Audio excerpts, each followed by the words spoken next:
I'm going to start. Let's go. Hello, everyone. Welcome to episode 9 of Space Pirates Dungeons and Dragons. We're one away from the Big Ten. It's very exciting. Wow. I will say, I am not, for this time, doing the one-liners for this episode because they were terrible.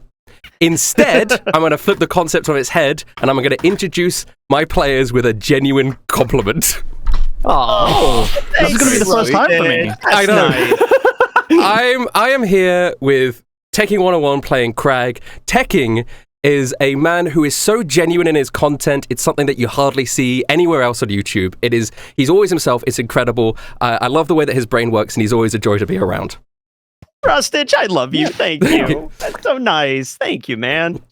I'm here with Connor Quest playing Navina. He is literally one of the best lyricists I know. His ability to write is incredible. He's also a joy to be around. He's funny, he's great, and he has a great smile. Aww. That's very, very sweet, actually. I'm here with Rick Plan, JoshStrifeHayes. He is a force of charisma. He is a genuinely kind person. If you hang out with him in person, he treats everybody with respect and kindness. His content is incredible. Obviously, we all love it. We all watch it all the time. It is incredible what he does, and he just takes to everything like a duck in water. You can do better. Okay, fuck you. And I'm also here with Shwabadi Sigma. Yeah. I knew it. I knew it. I'm here with Shwabadi Sigma, and the thing about Shwabadi, the thing that frustrates me the most about Shwabadi is I always joke and say that Shwabadi is just like a northern version of me, but that's just a way of coping with the fact that Shwabadi is just a better version of me. His music is incredible. He's incredibly funny. He's a great person to be around. He does a D&D series of his own, which I think is better. And he's just like, his writing is incredible. Everything he does, he knocks it out of the park. And I just think I'm so lucky to live in a life where I met Mark Shwabadi Nichols, because I just couldn't imagine life without him. Yep. Aww. There you go. And his dad hasn't asked him about his vor fetish. Yeah, and he has a normal father. He has a normal father that doesn't go on Reddit.com. My father today, legitimately, he said, I've been banned from Reddit again. And I said why, and he said, just threatening violence again. It's third time. Yeah, that'll do it. Yeah. Though the first time he was banned from Reddit, it was for threatening violence that I will say wasn't his fault. It was a Photoshop challenge where somebody asked for them to remove like a wall, and he did it, and then Reddit banned him because it looked like he edited the lady like falling off a cliff or like in a dangerous situation because the wall wasn't there anymore. So she was like leaning on nothing, which is ludicrous. Anyway, so funny. Last time you guys had built a ship, a sentient ship, and you were sailing across all vehicles in this world are sentient, and you were sailing across the Soup Sea.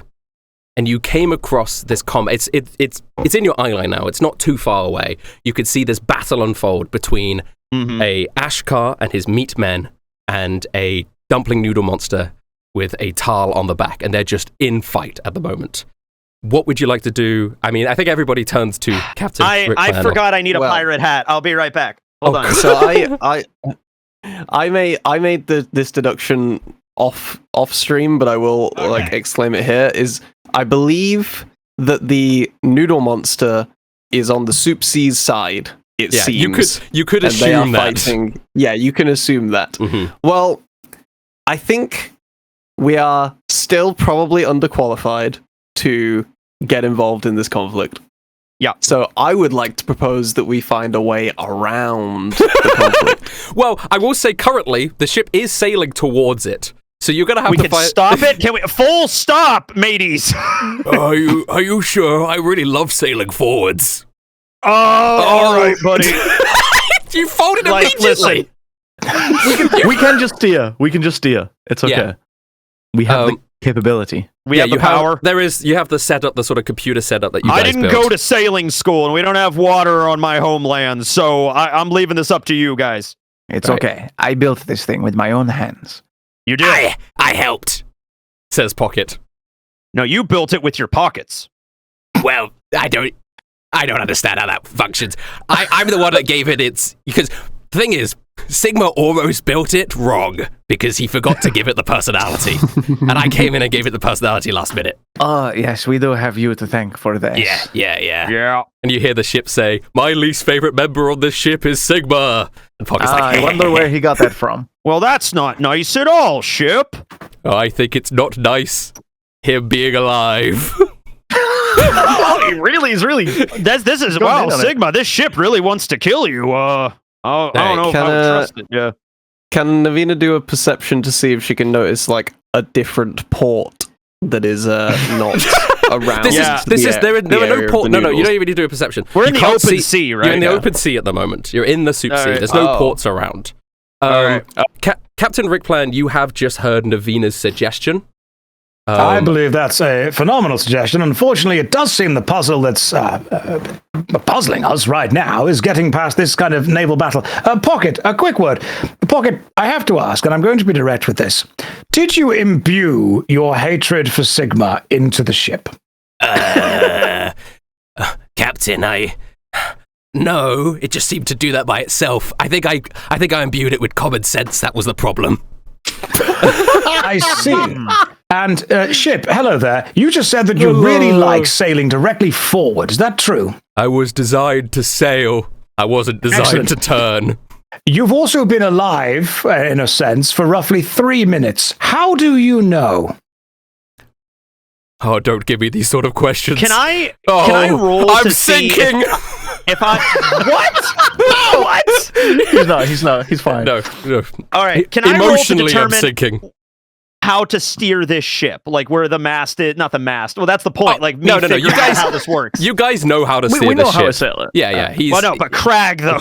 Oh, Well, Crag. Sigma is currently at the controls. All right. yeah. If Crag wanted to use them, I just think it might be a smart idea to stop or change direction, despite what the ship might be saying. You know. Yes, I believe that we can steer clear of them for now. Mhm. Just steer Alright. nice and wide around them, and hopefully it shouldn't become an issue for us. Yeah. Sigma, I believe that's a phenomenal idea. Are you able to steer the ship into the bit of ocean where the battle isn't? You believe definitely so. can.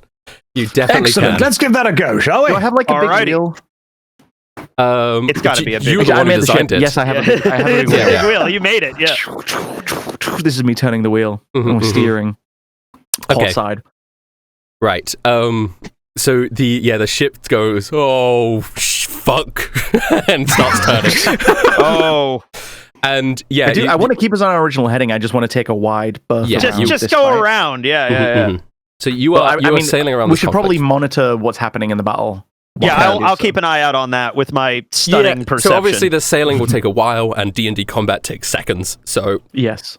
as you're sailing around, you'll notice that the Tal and the dumpling creature are being very much overpowered, as Rek, the brother of Rock and Rack, as you sort of concluded, pulls out a giant rifle that is firing meat at him, and the meat is hitting him.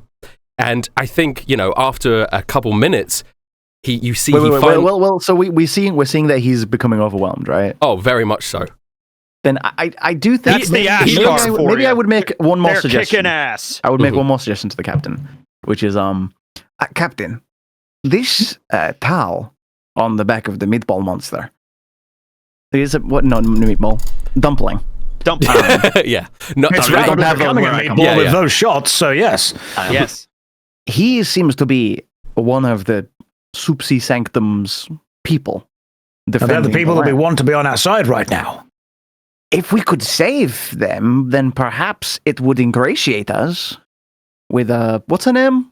Sierra. Sierra. Mhm. Sigma, I think I'm picking up what you're putting down. Crew, I believe I've had a plan. If we could save that Tal, I believe it would ingratiate us. With Sigma, what's her name again? Sierra. Sierra. I believe that might be the right thing to do. Right, ship, what kind of weapons do you have on you? Did you put any weapons into this thing, Sigma? I don't think you No. did. No, he says, I have a strong personality. You do! Excellent. you do. That's a Good good for you. idea. I'd like to shout over to the massive creature that's currently attacking. I don't think you're within hearing view. I can probably yell loud enough. I might actually Sorry, be able to. It's not hearing view. What the fuck is it? Range? Earshot. Earshots. That's Earshot. it. You're That's not. the Then, word, yeah. yeah. I mean, All you right. could. No. Okay. Rick Plan. Give me your best shout. Do you want me to shout now in real life, or do you want me to say what I would say to do? I Blow mean, out the microphone. I can turn the See how gain loud- right down on this microphone. I just wanted to see how loud you could get. I mean, I can just move closer to the microphone. That can work pretty easily. Yeah. I mean, okay. So The thing is, it's a tentacle monster. Has it got ears? There's a Ashkar on the back of it riding it. no, a towel on the Excellent. back of it. A towel on the back of it. Yeah. A towel on the back of it. Wait, which one are you trying to communicate with? The dumpling Who are you or the communicating with? The The bad dumpling. one. So The yeah, bad Ashkar. one. The Ashkar is on the Yes. ship. On a ship. Okay. The bad Because one. if the ship has got a strong personality, it's my plan to pit the ship against the thing. Okay. that makes sense. Boss. I don't. It does. Well, does it to me. It does to me. Yep. Shout your thing, and we'll see. I would like to shout, "You there! Flick, brother of Flack, whatever you are." You know what? Give me a charisma roll that's like force of voice, because you are a bard, and I think you would be able to like amplify your voice beyond That makes human sense. means. I'd like to grab onto some kind of rigging, lean over the edge of the boat, and just yell as loud as I can to see if we can get them to pay and your attention. voice would sort of echo Wait a minute, off Rick. the You, ocean. you don't have thaumaturgy, do you? Because that No, would be I'm- really useful right I about am, now. however, going to give myself a luck. I'm going to use a luck point on this to allow myself to roll with advantage. Okay, go ahead. Give me that force of charisma. With Okay, advantage, well, so roll again. Good thing you did that. Yeah, Okay. 19. Okay. So, okay. Your voice echoes off the sea. It's kind of like a Fusro Dar a little bit in terms of its power, right? And I think it deafens all of you guys for a moment, like a flashbang, but for your ears. Sigma especially. Whoa. Yeah. Really is. Whoa. Yeah, Crumb's like, ow, fuck! I would like to shout out to him, "You, riding the giant creature! The ancient law of the sea demands that you hover low and talk to us." Okay. The one riding the creature is the Super Sea Sanctum guy. Who's the bad guy? The bad guy's He's the one just on on the a boat. Yeah, that's Could fighting you, the creature. you on the boat. Okay, The law good. of the ocean Just so we- demands you just so we're clear. paddle over here. All right. The law So of they the they ocean. both notice you and stop fighting for a second and turn round. And then you hear one of them go, What was that? Huh? you cannot hear them. Hold on, Okay. I have advantage on perception. Oh, you For want, hearing, yeah. yeah.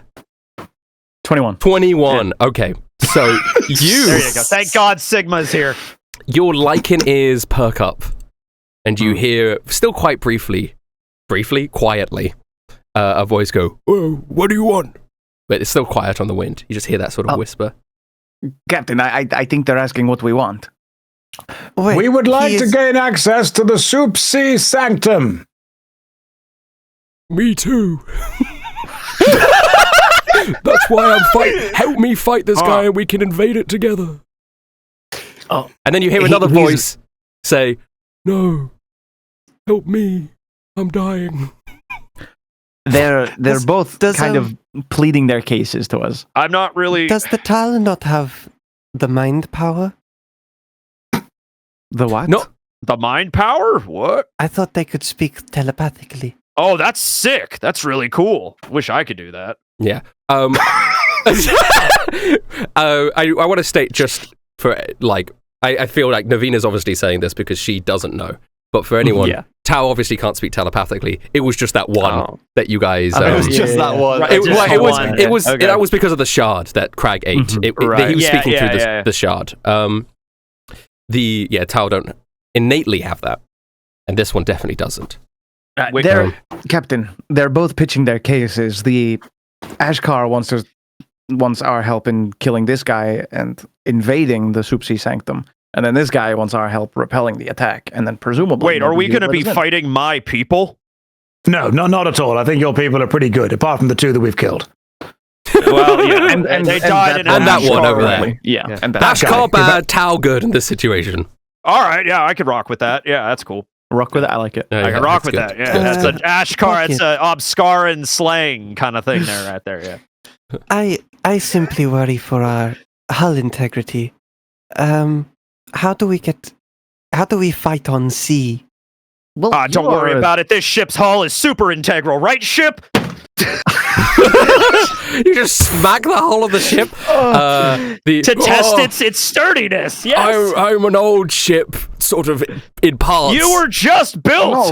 No, you're super fresh. But no, but I was made out of old shitty parts, so I feel old. If a baby was born in an old man's body, he'd still be an old man.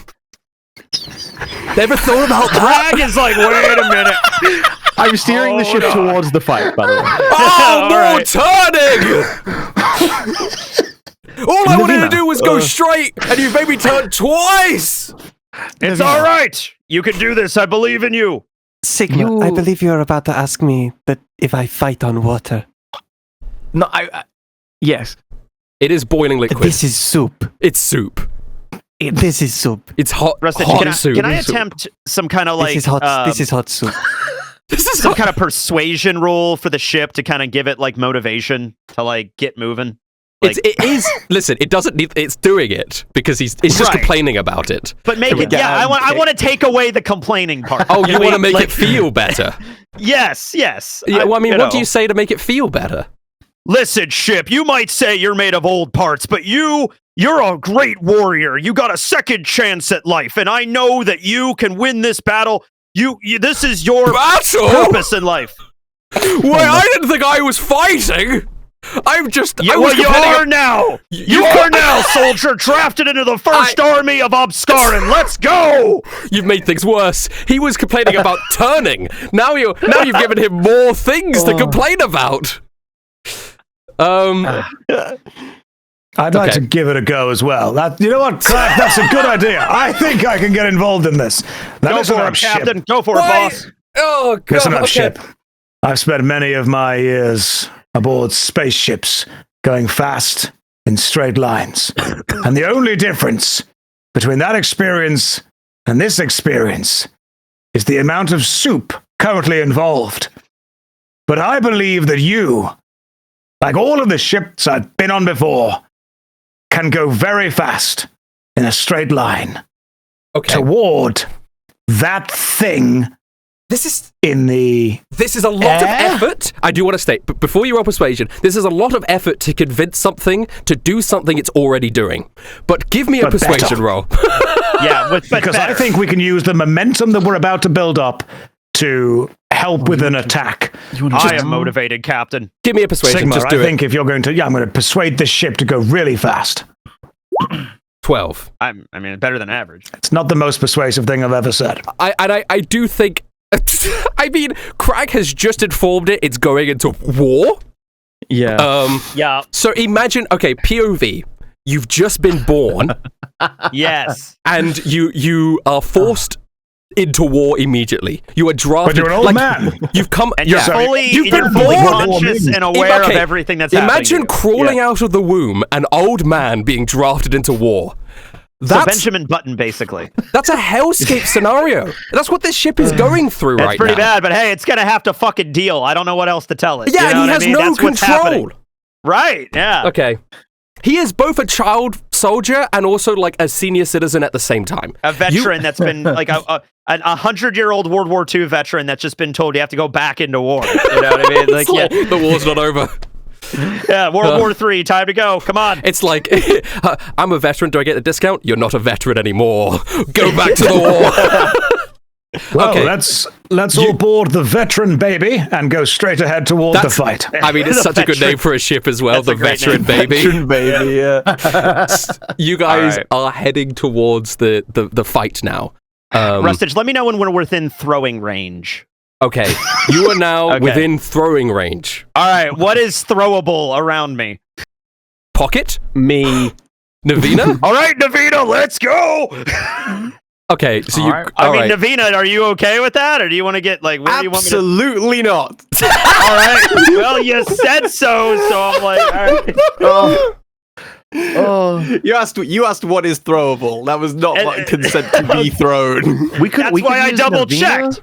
Use Navina like Crag holds his arms up open wide like this. Mhm. Navina grabs onto either side, and we use her like a big slingshot. Yeah, to I was launch going to say the Pocket. better idea would be to use me as a slingshot. Yeah, that's fine. Fling- Listen, it's just to fling I- Pocket the explosives expert onto the ship. I'm a And little self-conscious right now because the last time I've tried the throwing strategy, it failed miserably, and I accidentally killed a few people. One of them may have been a terrorist, but that's whatever. You know. I just want to do this again. I want to successfully throw somebody onto things without them dying in the process. I can do this. Well, You gotta trust me. I think it would be you'd get more propulsion and it would be an easier time if we slingshotted them via All right, me. let's do that. We could do that. Yeah.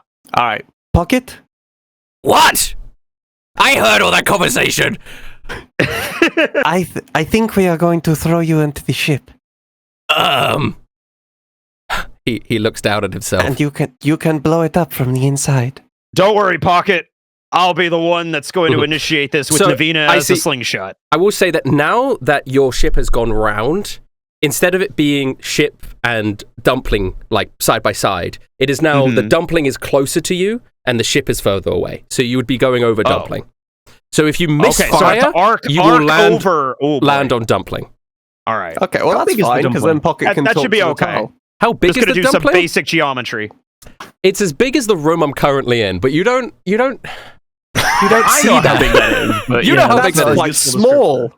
It's okay. It's bigger then. It's the size.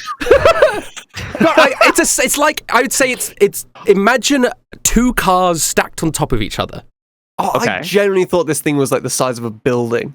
Me No, too. it's not that big. Holy shit! No. It's like it's 2 cars Yeah, I stacked was- on top of I was each other. picturing, like- Maybe 4 that's way cars. ahead. It's 4 cars in a 4 cube. cars, okay. Should we say, like, Fiat 10 by 10 Punto foot? or Range Rover? Nah, it's not Yeah. 10 by 10.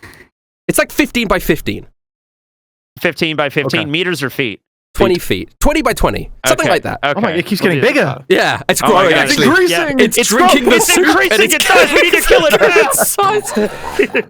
So Okay, just to get this correct, chaps, we're going to use, Crag, your strength Yes. to employ Navina and her flexible, stretchy body as a slingshot to to slingshot launch Pocket Okay. at the aerial enemy. Right. Not for Ariel, me. the ship. They're in Not the the ship, ship, on the the ship. ship. Yeah. Excellent. The ship. Rick Pocket. Planet just started imagining it's flying now. Pocket, do you feel brave enough to do that? Because I'm sure if you aren't, Sigmar definitely is. Oh, no, I'm doing it. Brilliant. It's not syrup, so you won't die if you land in the soup. Probably. Yeah, I don't know. and it's tasty as well. So you'll be probably fine. It's just All like right. broth. You'll be okay. All right, let's load it up. Come All on. right, hold Navina. up. Let me get my bombs ready. All right. Get your balls. So you know how ready. he's got Light missing all the your hands fuses. now. Mm. He's gonna strap a bomb to his hand, like, and he's gonna point it This is beautiful. forwards. Yep. Oh, He's just he's a missile. Yeah, he's a missile. You are shooting a missile. Okay, Crag, Navina, aim for wreck. Oh no, you Alright. do this, and if it doesn't kill him, we will do initiative because he is a bit wounded. All right. I have an idea, Rustage. Actually, to make this even more likely, Navina's the slingshot. I'm the one pulling it taut and releasing it. Could Sigma or Rick be the ones to kind of Aim. target for me? Like, all right, raise it up a little bit more, Crag. Move it over a Oh, little so bit more. it's like a full Yeah. team effort. We're all helping. yeah. I'm playing the crane machine, and Right, Mark's on the side, like a little bit to Crag. the left, a little bit to the right. Yeah, You know, yeah. that Give kind me of shit. give me Yeah. advantage athletics. I would like to provide bardic inspiration Okay. for this if Bang, possible. and you have bardic inspiration, so you get to roll a Okay. d8 So on top here of we that. go. All right, Pocket, let's go. 20. 20. Do I have to roll for stretch? Listen, Big stretch. I think you can just do that. listen, we haven't Okay. got to that part of the story yet. In due time. Okay, so you pull Navina back. Like, I guess like Stretch Armstrong. Navina, Yeah. because obviously the That's what I'm stretchiness picturing. comes Yeah. from your legs will get shorter, because you're sort of redistributing the your body Yeah. to other parts of your body. And Pocket's there and he's ready. He lights the I'm gonna say it's like an old-fashioned dynamite stick. Even though Yeah. we're in Yeah, the yeah, year yeah. 40,000, he's got an old-fashioned dynamite stick. And you launch him in the sky. He sails over the man. Yeah, he Good gives luck, you a Pocket. salute. He sails over the dumpling. You see the Tal look up and go, what the fuck? And then you see perfect aim. Standing there, his 2 meat men to his side. And Pocket collides with him. It's going to do 8d6 damage. Woo! Plus so fireball, impact basically. damage as well. Woo! Now, is Pocket going to take any damage from this? Oh, yeah, Pocket will be taking the 8d6 damage as well. Yeah, Pocket will be knocked unconscious. Yeah. Okay. He will. Brave warrior. Brave warrior. Okay. And okay. And then also, I'm going to say like an additional like 2d10 damage just from like the impact. 20! Oh my God! God bless you, Pocket Rocket! 6 damage! Oh, the Pocket Rocket! Oh, the Pocket Rocket! Right. He Yes, flies, right. he slams into this Ashkar who looks down and goes, what the fuck? And he explodes. The meat men, no matter what they get on their saving throw, they all explode. You know, they're like 4 or 5 of them. All of them just explode into meat around. Like, it's just splattering the ship with meaty remains, falling to the soup sea, making it tastier.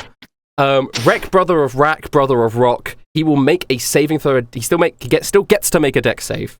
Mm-hmm. Well, yeah. Because he does see, he gets an opportunity. Yeah, no. The Pocket Rocket is, you can see that coming a mile away. Yeah. So, Yeah. that's the old strategy. That's the oldest trick in the book, honestly. He could duck. He just, No, but this will hopefully... Otherwise, he won't die, but he will be on single-digit HP. Wait, if he fails this, he's dead? If he fails this, he'll be on single-digit HP. If he succeeds he'll be relatively fine. He's taking the 20 damage, whatever. That's just making impact on him. Yeah. This is beautiful. I knew throwing our crewmates was the right round. That's the right move. Yeah, it's always the right move. Okay, let's get this deck save. Oh god, he's not even good at that. Okay, he fails. He fails. So, he takes 46 points of damage. Everybody around him explodes. He falls down to one knee. I don't think I need to roll initiative here, because I think the Tal on the back of him will now probably just make his final attack. And if he hits with this, it's over. He does a light beam, which is just 46, even with a successful save. So the Tal on the back puts his hands together, the glowing yellow rings on his body light up, and he fires this radiant beam towards Wreck, brother of Rack, brother of Rock. And he just evaporates and dies. Well, there you go. Holy. Pocket falls unconscious on the ship, and he is doing death saves unless somebody helps him. Oh, that's right. Oh, wait, now he's on the ship and we're not. Oh, Yes. boy. So, speaking of our ship, I will be bringing our ship in slowly. I will be slowing it down. As soon as Pocket was launched, I'm slowing the ship down so that we come in next to the Tal and presumably next to the other ship. Okay. So, as you are doing so, because that obviously takes time, Solace, who is the name of the Tal on the back, I keep accidentally saying characters' names, but he as you're going up, he's going to say, "Thank you for the assist, my friends. My name is Solace. Would you like me to help him?" And he points over at Pocket. You don't have to worry about it. It's fine. He's one of those. Fine. He's one of those expendable skivets. Like No, he's ammunition. You should help him. Help him, please. Sigmar, as much as you don't like him, I think we need him alive because we might need to do that move again. That was a remarkable. Oh, I'm definitely good writing move. that one down, boss. Oh, that's a good move. Craig, that's yours. Craig, you can add it into the annals of your race's history that you have invented the pocket rocket. I will take great pride in that, boss. Does this make you one of the first ever Ashkar to engage in artillery warfare? I don't know what artillery is, but we all work together on this one. The Ashkar are plenty advanced. It's just Crag. It's just Crag. Look, nobody goes into war with a battle axe and just like a rusty sword anymore. Everybody's fighting with artillery and your fancy pants fighter jets and shit. This Ashkar had a gun that shot meat. He had a meat wet gun. Personally, I disagree with this new modern warfare. You got to go back to the basics to have real warfare. That's true. I prefer it too. Yeah, Navina, you know what I'm talking about. Yeah. Nobody uses pikes anymore. right? Like, yeah. Solace is gonna jump off his sea dumpling onto the ship of the now abandoned ship and place his hands over Pocket and heal him. Because he has a mercy towel, he can do that. And Pocket he opens his eyes and he's like, and he looks down. My other hand! No. He does. He's got 4 left. Yeah, he does feel like he has 6. So We're just whittling down. Oh, God, by the end of this. I was going to say the art for Pocket had him hiding a hand. Yeah. So I always found that quite amusing, but now there's no excuses. We're whittling this down. He's going to have no hands by the end of the campaign. Yeah. okay. So and Solace goes, "Don't worry, my child. You're at peace now." And at this point, your ship comes by, and he turns round to you guys again. He says, "Thank you so much for helping me. Who are you?" We are from the Kangdi Kaiser Kingdom.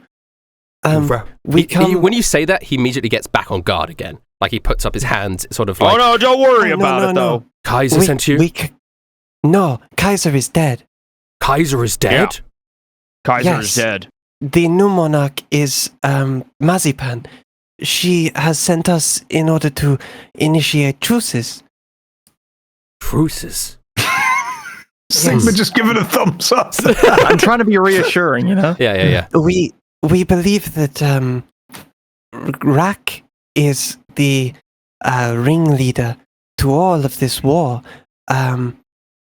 We would like to stop that. That's what we believe as well. Well, okay. Well, I trust you. You haven't killed me yet, and you definitely could. He looks down at Pocket. So, I believe you. But you'll have to talk to Sierra, the Grand Chef. Yes. We seek an audience with her. We're on our way to go there. I will lead you then. He picks up Pocket and says, "This is yours, I believe." Oh, thank you. Yes, I'll take Pocket. Yes. All right. Give it, Crag, can you That is my carrying him circus. for a bit? This is my monkey. Yeah, you doing all right? You doing okay, little buddy? I've lost another hand. He looks That's up at all right. Rick. You got 4 more. You should be all right. This is what I've sacrificed for you. Remember that. I think we're Pocket. even now, Pocket. I think after the whole peas incident, we can all be. We're on the same page now. We're all right. I know they weren't magic peas. You just didn't know how to use them correctly. You've got to say the magic word. Did you try saying the magic word? Pocket, don't make this more difficult than it has to be. Listen, you can't blame me if you don't know how to use the project. Do you even have a receipt? Can't do refunds without a receipt. Navina, take him. See Navina kill him. No. I will hold Pocket. Like Somebody in your arms, like a cradle baby? Pocket. Yeah, he's wounded. He's just lost. Yeah, half an arm. I was thinking just like slung underneath your arm. Yeah, if anyone doesn't know, Is he is losing hands or his arm? Is like his entire arm? No, he's just hands. He's like 3 foot tall. Okay. Yeah, he's tiny. Because he's a skivet. They're tiny. Yeah. Okay. What's the tallest He is- skivet in the world? Yeah. Probably 5 foot. But like he's big. 5 foot? Yeah. That's like my height. Okay, gotcha. No, but Pocket that's is abnormal. half my height. Yeah. Pocket is half your height. So, yeah, sorry. Solace goes, all right then. I assume you're taking your own vessel? You won't all fit on... He strokes yes, the we head of the can- dumpling. Oh, we can just follow you. Okay. Oh, Rick does has he been have a zoning name? out for a minute and would like to kind of zone back in and go. So we're all agreeing on calling it the veteran baby. Yes, absolutely, boss. See, you survived your first battle. Have a name. The ship did already have a name last session. It did. I can't remember what you called it. It was I called. can't remember what it was, but yeah, It was I remember called the you did give it. Friendship. It was called the Friendship, friendship. in title. Friendship. Veteran baby. In brackets, Veteran veteran baby friendship. Excellent. Yeah. Oh, Pocket, you're back. Yes, I have been wounded, Captain. I can see. We can do that at most 4 more times, so we'll save that in the bag for when we really need it. Maybe 5, but I don't think we'll get to 6. Okay. Uh, You were asking if Solace what the name of the dumpling was? Yeah. Oh, I didn't have a name. Why did I bring that up again? He looks down and he goes, oh, everything in my... I'm just coming up with Chinese names over and over in my head, and I can't do that. I was That's a just very long name for a ship, but as long as you've named it, that's totally okay. oh, Well, we will board the veteran baby friend ship, and you will sail the I'm just coming up with Chinese names in my head over and over again, and we will Make our way to the Soup Sea, to the Sierra. Chinese name. I It's guess he okay. can. I was just Nothing wrong with The that. Panda Express. the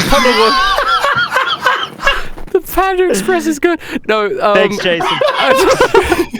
I was gonna, yeah, it's killed Josh. Panda Express dumpling. It's brilliant. I don't know. It's called the Dim More. As opposed to the dim a lot, as opposed to the dim sum. Okay. Holy moly! Very good. He gets on the back of Dim More, the Panda Express. No, he wouldn't. No, the Panda Express doesn't make any sense in lore for this character. I'm so sorry. All right. Now you're fine. You're fine. Yeah, I'm so sorry. It's just Now you're all right. You're okay. I have to say There are no pandas. draw the line somewhere. it's I have to draw the line. No, I understand. I feel it. Yeah, he's, pandas don't Is exist. the other ship sinking from the explosion? Was it substantially damaged?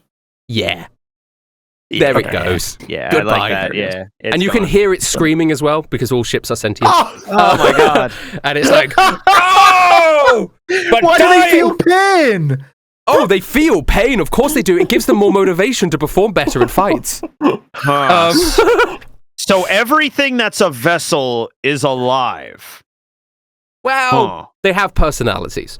So the ship is sinking, but it goes, oh, all I wanted to do was turn and battle. At least I died doing what I love. It died doing what it loved.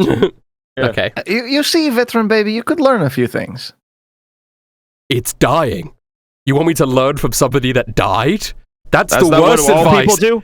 That's the worst advice anybody has ever given me. All of my people, the Ashkar, learn from others that have died. Right. Well, that's stupid. Okay. You clearly learned from the ones that have survived because they survived. Anyway, in which direction are we going now? And Follow Solace, the dumpling. Solace goes, Yeah. it's just a straight line from here. And your ship goes, yes! Oh, I thought he was going to start slaloming. no, he I might loves- do that out of spite. Yeah. You're gonna have I will say that Sigma, your horse that you are still on, Yes. I assume, is That's right. But no, I'm not. The horse is on the ship. I'm not riding the horse. Oh, you're not. I thought you were riding him all times now. No, No. So you guys are now I sailing. was steering the ship. You're now sailing towards Sea Sanctum. The horse will turn to you, Sigma, and go, are we going to stay in the water forever? I feel useless here. I love to gallop, and by gallop I mean kind of hover very fast. Yes.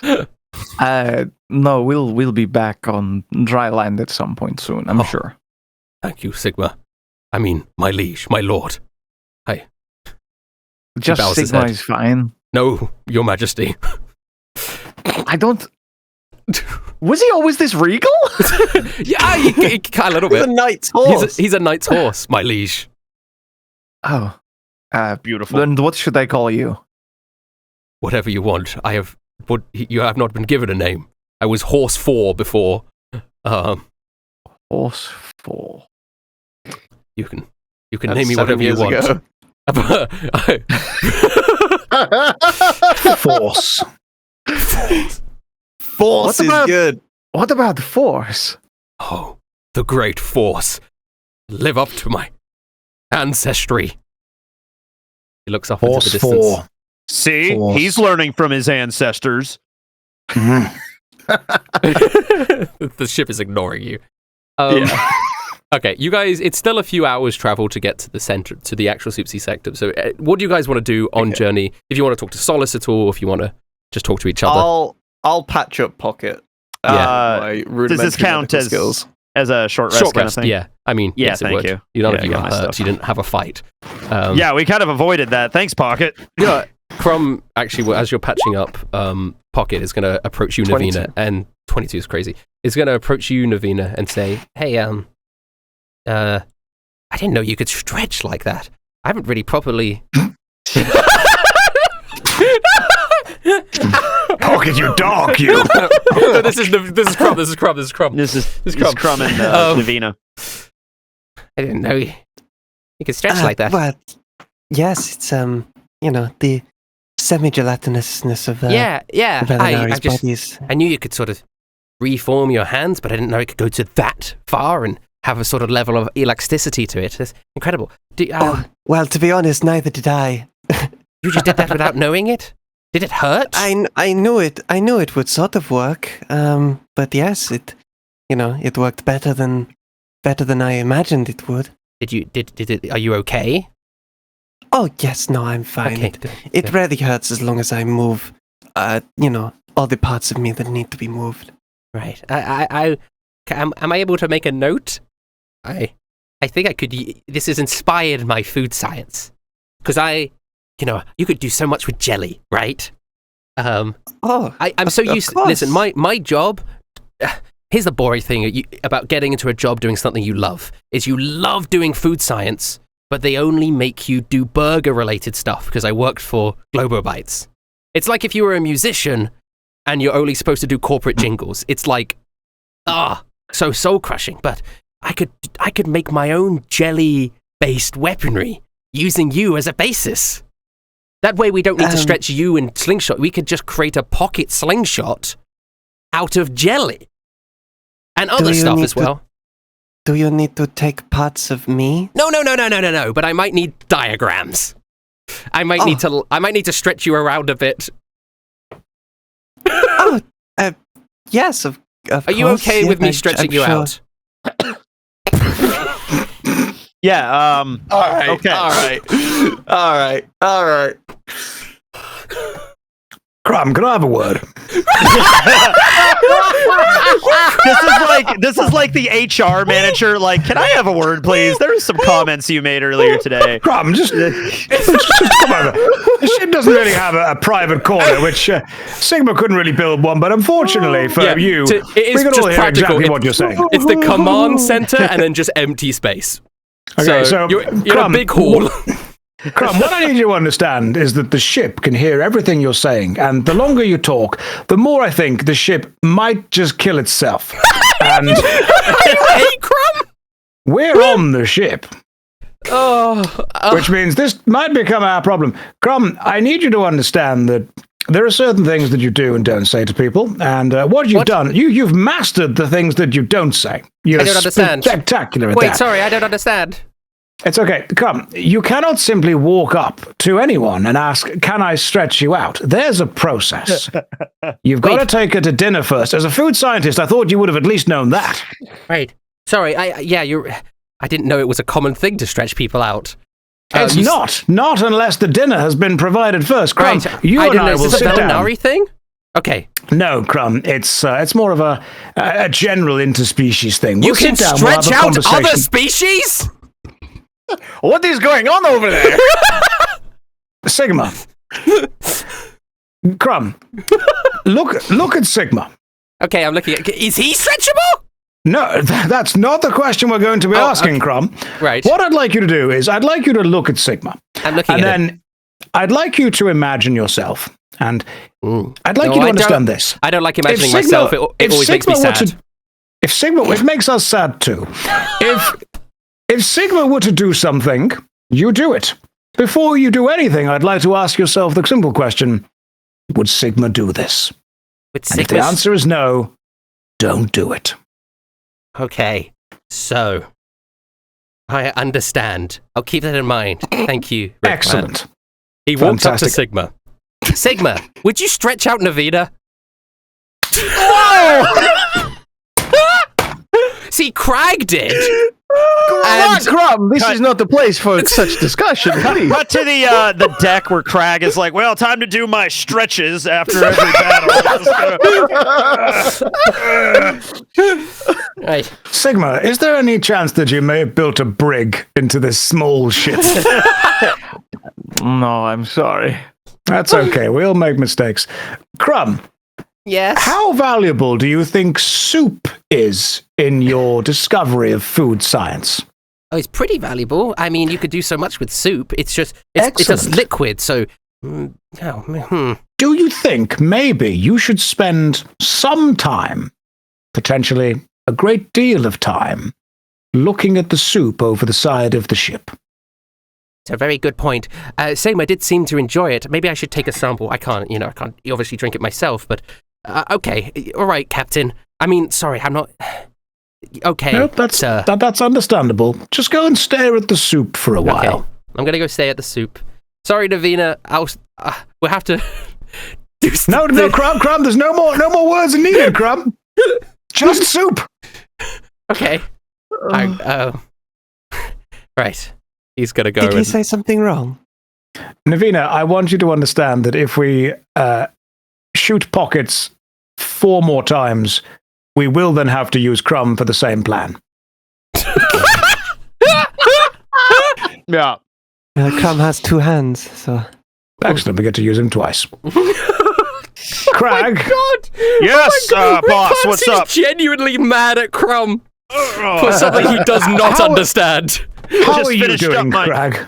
Doing good, just doing my Crag aesthetics. Just kidding. Crag aesthetics, that's really good. Yeah, I saw it in the chat. Thank you. Okay. Yeah, Right. what's up, boss? How you doing? Was anyone talking to Solace? Yeah, Solace Oh, is yeah, sitting good there. point. So this is overheard this whole conversation. Yeah, he's sitting on the, and he's like, okay, well, he's just, I don't know, he's listening to music on his space pods, which he has. Yeah. Like the kind of heroes. international symbol for take out your space pods. Oh, yeah, sorry, he puts it in his space pod case and puts it on his clothes somewhere. What is it? What was your name? Sorry. I'm Rick Plan, captain from the Union of Man. This is Sigma. When you say Rick, he sort of freezes up for a second. He says, "Rick, are you another brother of Wreck, Rack, and Rock?" I don't know. Could be. Could be. Well, I hope not. I hope not too, but I don't really know too much about my parents. So I guess we'll find out. Okay. Well, that would be odd if Anyway. your parents were Ashkar. Well, no, my mother may have been Ashkar. My father may have been a brave man. Don't Well, think no, they that'd can- be tricky because Ashkar, they don't reproduce. Well, we don't have dicks. So yeah, they I don't take know. out their cores and they mix the cores together and plant the Yeah, cores you in would the have definitely ground. known if your mom had a core inside of her chest that she took out to give to your father. I miss who I was an hour ago.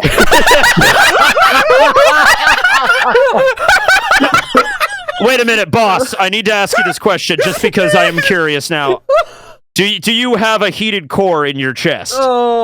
Right now, purely from emotion, yes, but not physically or practically. All right, then your parents are probably not Ashkar. We'll remove that from the possibilities. Excellent. You, Oh, Tal, Solace. Solace is my name. Right, we're on our way to the Subsea Sanctum. Yes, What's your business there? I am the head sous chef of the Grand Chefs 5-star. Oh, 5-star. Was that the end of the? No, Was that the end? Period. Was that the end of the sentence? he does a hand his 5-star country, I guess, like Oh, is that? I thought that was just an expression 5-star like domain. 5-star. 5-star I see. domain.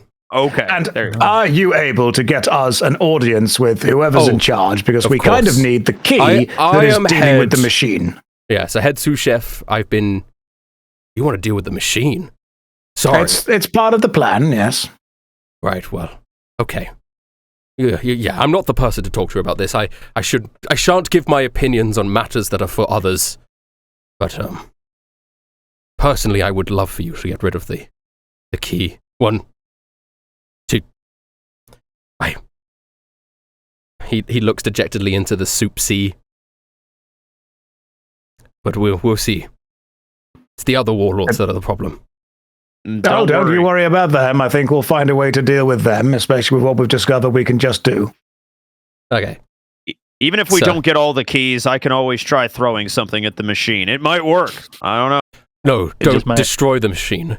That means it will. If the machine is destroyed, everyone's levels will get reduced to 0 immediately, meaning that everyone on this planet will die.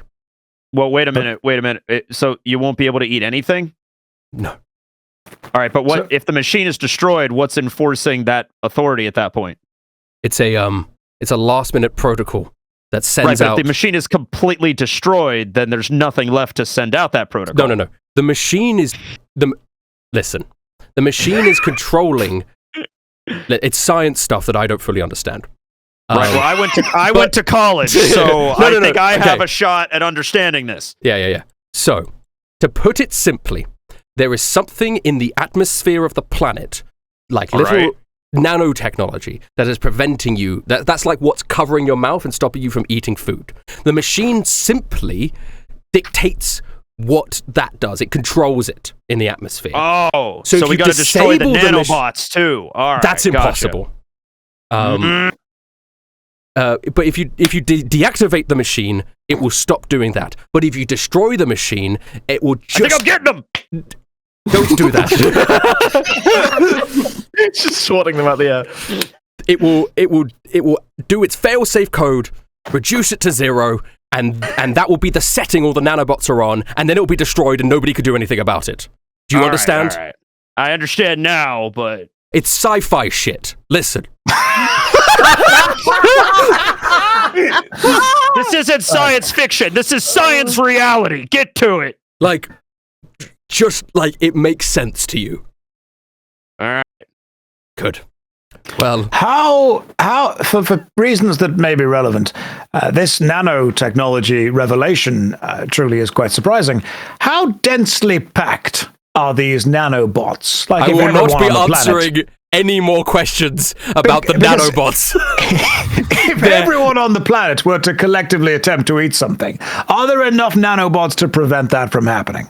Yes, definitely. I am crushing. I think I'm wiping out millions of them right now, boss. I think I got them.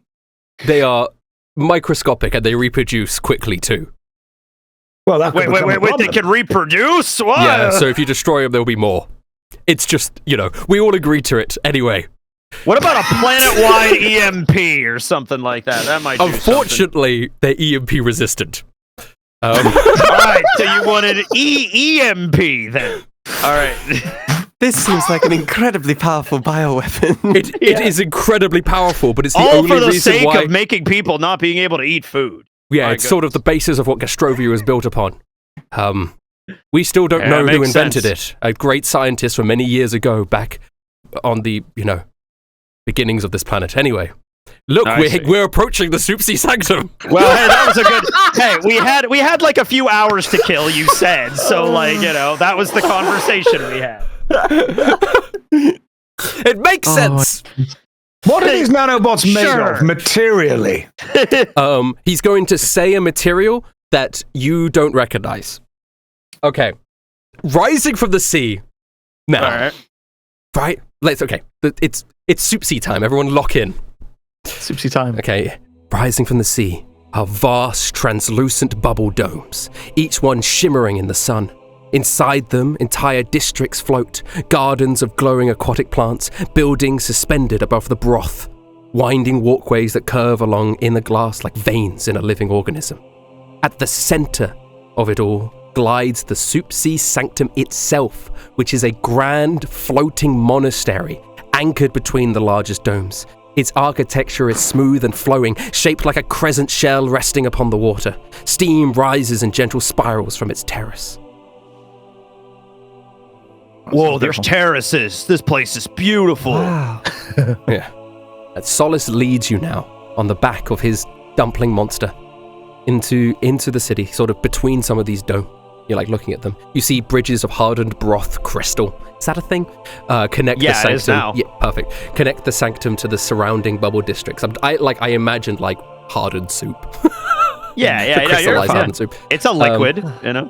It's just like home, crystallize. but more brown. Yeah, so Navina, for you, it's a little bit like where you're from, but with slight differences, because all the bubbles are above the water as opposed to below it, and there are still some buildings that are outside of the bubbles, including the sanctum itself. And it's brown. And the soup is brown, and it's gross. Okay, and you eventually reach sort of the entrance to the sanctum itself. Solace gets off of his dumpling, and he pats it on the head, and he says, and he gives it a kiss. and goes, "See you later, my friend." And it sinks into the water and goes away. Aw. Very sweet. And then you guys can Or sour. deplank. Alrighty then. Oh, salty. All right. Okay. All right. We will disembark onto. Mhm. Well, where do we get on? I'm assuming So it's not it's- the sanctum itself. Well, no, like he's gone between domes to get to the Oh. main sanctum. He's got the authority. Between to the do so. okay. Yeah, yeah. So it's like dome, So but we the can- sanctum is its Yeah, own we thing. can disembark into the sanctum Yeah. itself. So, Excellent. and as you sort of now pass into the building itself, this huge structure, you could see like robed people of all species around. You don't just think because it's led by a Velinari, they're all Velinari. There's a whole bunch all around. And they are all, they all seem quite happy. Like, I think they probably have the most defense of any of the warlords because of the sea itself, right? It's quite easy to defend. You need a navy. So these guys are kind of chilling. You see them, they're eating their greens, they're eating their soup, and they're enjoying life together. You pass through the threshold. The outside world fades into muted silence. The interior of the sanctum is vast and fluid in its design. There's no sharp edges, no hardcore, like it's smooth. Oh, I pale am stone, uncomfortable of this presence. translucent There are no broth crystals, like in stalagmites You are from the the ceiling. pointiest thing in this place. Yeah, no? yeah, Yes, you are that is the disturbing to roughest me. thing here. The floors shimmer faintly beneath your feet as well. You can almost see the liquid running beneath it because it's kind of like transparent floor. And you see on top of like a dais. That's the right word? Probably. There is a probably. Velinari woman, pale, like more pale than Navina, pale blue. She's wearing a chef's hat and apron, but like adorned with like a flowing golden and white robe. And she turns round and she sees Solace and goes, "Ah, Solis, you are back. And who are these?" And Solace goes, "These are allies, hopefully. They wanted a meeting with you." "Ah, good. Good. You can never have too many allies. Did you deal with the invaders?" Well, they did. They blew him up." "They blew him up? Well, that is a good start, I shall say. What are your names, allies?"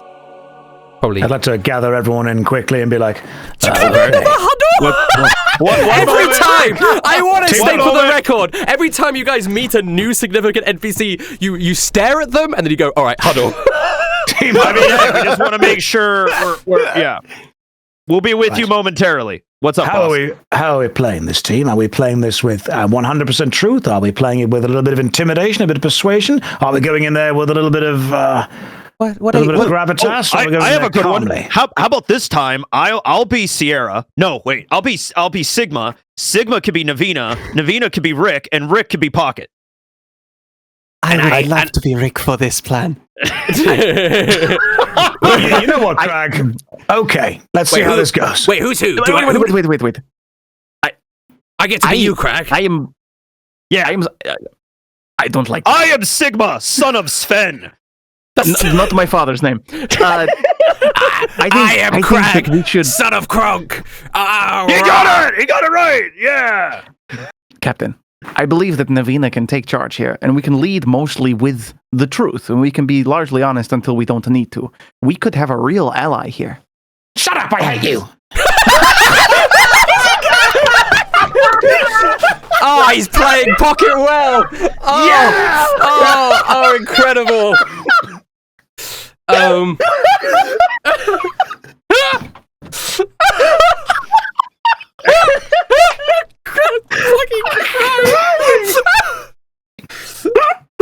Oh, Jesus Christ. Oh, Okay. Oh man. compose myself. Right. Well, this is the plan now. Right. All right. So, Navina, Navina. as Rick Plan, you can now approach. Hello.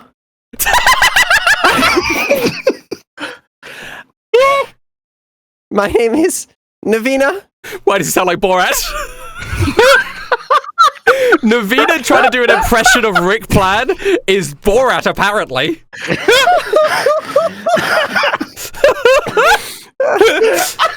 This is my crew.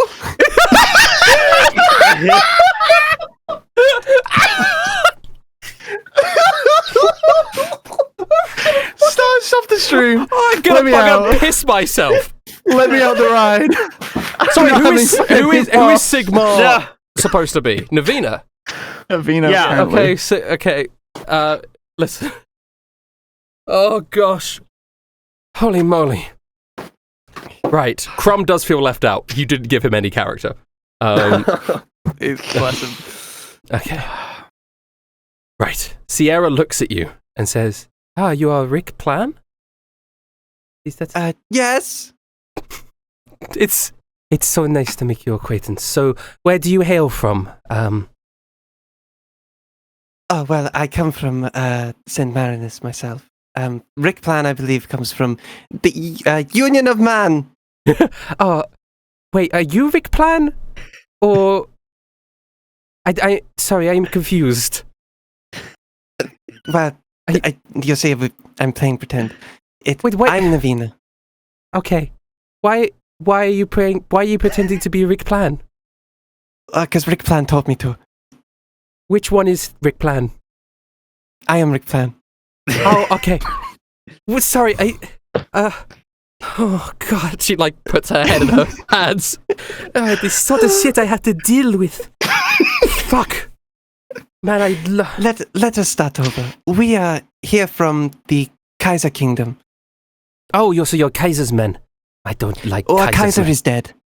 Oh, Kaiser is dead! Yes. We should lead with that. Queen Marzipan is now the queen. Marzipan. She's 16. It feels a bit Yes, young. Well, we had to kill Duke Roly-Poly because he was planning a coup on the king to kill the king with the help of Rack. Well, that makes a lot more sense to me. Rack, that bastard. Yes, we do believe he was the one to start the civil war. I do believe that too. I believe Rack was the one that killed Carl Sr. That is what we believe too. He's a horrid man. I saw the footage. She then looks down at your feet. Sorry, out of Yeah. Sorry. For anyone, No, I get it. that is crazy out of context. Yeah, but it does make sense. She then goes, wait a second. I recognize those feet. Yes, we were there. You were there. Then you must have seen Rack do it. Exploded. Well, we saw Carl Sr.'s head explode. We did not see who did it. He'd still probably Rack. I don't know how, then. But if you think it's Rack and you were there to witness it, then that's more proof for me. I hate that bastard. That meat eater. That fucking meat muncher. Sorry. Oh. Sorry. Oh. She sort of calms down a little bit. He fills me with such rage. Rage that I don't usually express, but you know what it's like. No, of course. I mean, you seem like a mad cunt. What a good callback. At first I was like, why is Navina saying that? But that's because Pocket taught you it meant nice woman in episode 1. Yeah. Oh! And she goes, what did you just say to me? He said it. Plan's still in Pocket mode. I think even Pocket as Crag is like, I believe it is a skivet compliment. Yeah, it is. True. She puts her hand on your shoulder and says, it is not. You have been lied to. But that is okay. You look naive. If you don't. Sorry. Sorry, is this just the way that Valinari speak is like They're quite just blunt. insultingly blunt? Yeah. That They makes are sense. quite blunt. You look quite naive. At least these two, for sure.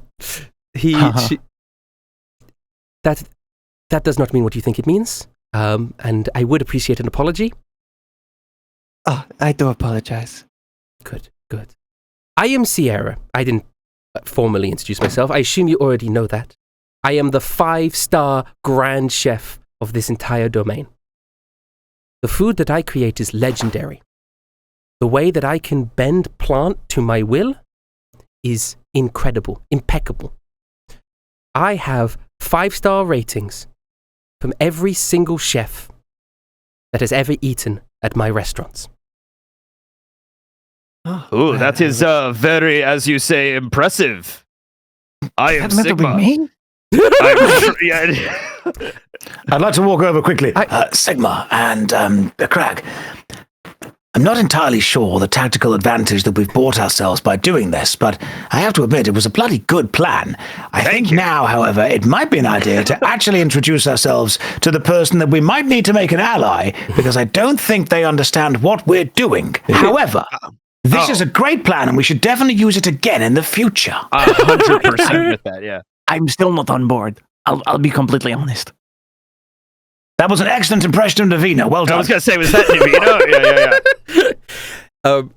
Sierra is going to finish her sentence and say, so, having this war go on is really bad for business. I'm not an expert at combat. I'm not an expert at fighting. Solace is the head of my sous chefs, which is what I call my army. And his specialty is in healing. So, if I may address you, what would you say your title or role is here? Princess? Queen? I am the Grand Chef of the 5-star domain. My food is impeccable. She goes on that switch. It's like Daenerys Stormborn. It's just like it just Grand keeps going. Chef of the 5-star domain. What would be your ideal outcome of the civil war that we all currently find ourselves embroiled within? My ideal outcome is twofold. 1, Rak dies. 2, peace is restored. And what would peace look like to you? Would it be an end of the infighting, or would you be in control of everything? End of the infighting. Or an empty can of peace. Listen, I am not an idiot. I'm sure you have spoken to other leaders, maybe even Kaiser, if you killed him. I am not an idiot. I know that it is hard to control an entire planet. I am satisfied with the Subsea Sanctum and the surrounding territories. I just want to make food. That's why I came here in the first place. Okay, team huddle. Can we have your key? I have to admit, so far, this does seem like... Sorry, Navina, where are you going? What are you doing? I am Navina. I will continue to talk to Sierra while you guys huddle. Oh, you're going to distract us.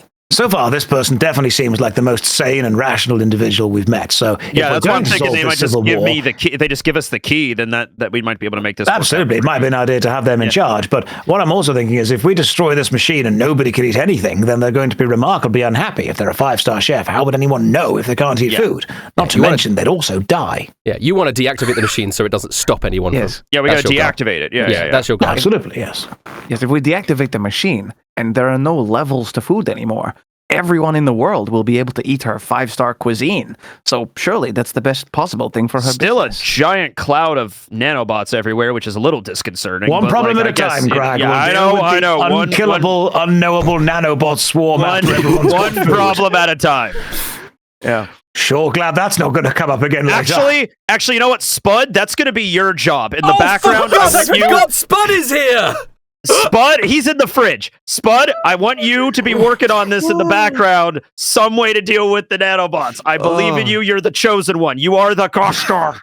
I hope his wife's okay. Well, that's the thing is he's just been in there silent because he's been worrying about how Rak has kidnapped his wife. Take all that worriment over your wife being kidnapped and focus it on nanobots. Oh, okay. Well, Sierra, the way I see it, we have come here to organize some kind of a truce between the Kaiser Kingdom and the Subsea Sanctum so that there may be more allies against Rak. That is very, unusual, I say, but kind and an agreement that I see very favorable to my kingdom. But I would say also we probably have Globobites on our side as well. Oh, not Globobites. Well, Listen, I feel they- sympathetic towards Caldunia, but global bites are a bunch of meat eaters as well. We have synthetic meat now, and they create synthetic cows to kill for their burgers. Isn't that stupid? They create life just so that they can kill it again make the meat synthetic. Why make a cow out of chemicals when you can make the meat out of chemicals? Well, we actually have one of the Globobite scientists with us right now. As like a sacrifice to prove your loyalty. Yes, Navina, maybe. No. Maybe we don't bring up. Maybe we don't bring up the fact that Crumb invented a meat monster. Crumb, why don't you explain to Sierra how you can create meat without having to sacrifice it as life? Crumb looks up at Sierra and walks up and goes, hello. Shit, he's quite nervous. Right, yes, I am Crumb, famed food scientist of the Globobites Burgers. You've probably heard of me. I have never heard of you. Okay, so it is... He is the smartest food scientist within a 12-meter radius of his house. Yes. Yeah. Yeah.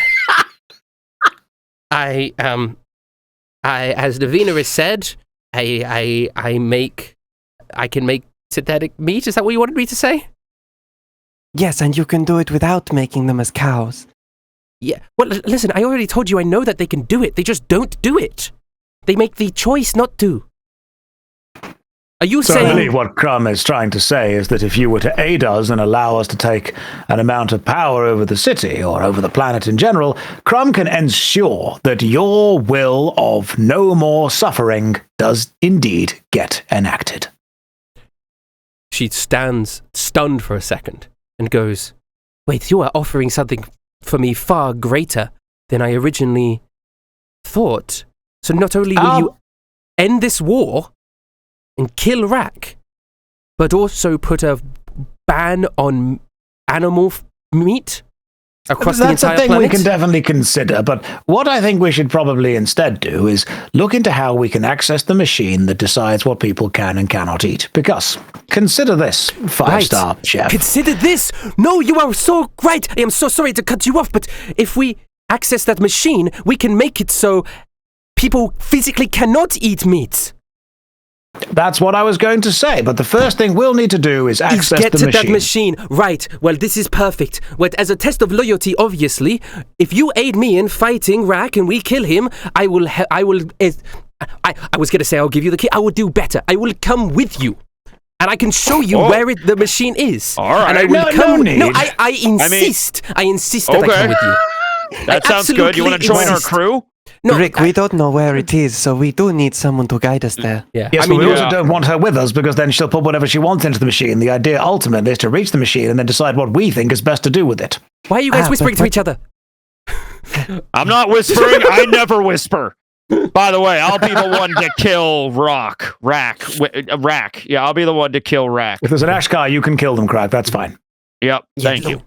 So, well, we'll see. What we were suggesting is for the Globobites specifically, Crumb can ensure that they no longer make their synthetic cows. So that would be the reason that Globobites could be on your So, side. Navina, when you say that, Crumb, he doesn't say anything, but he looks really sad all of a sudden. Aw.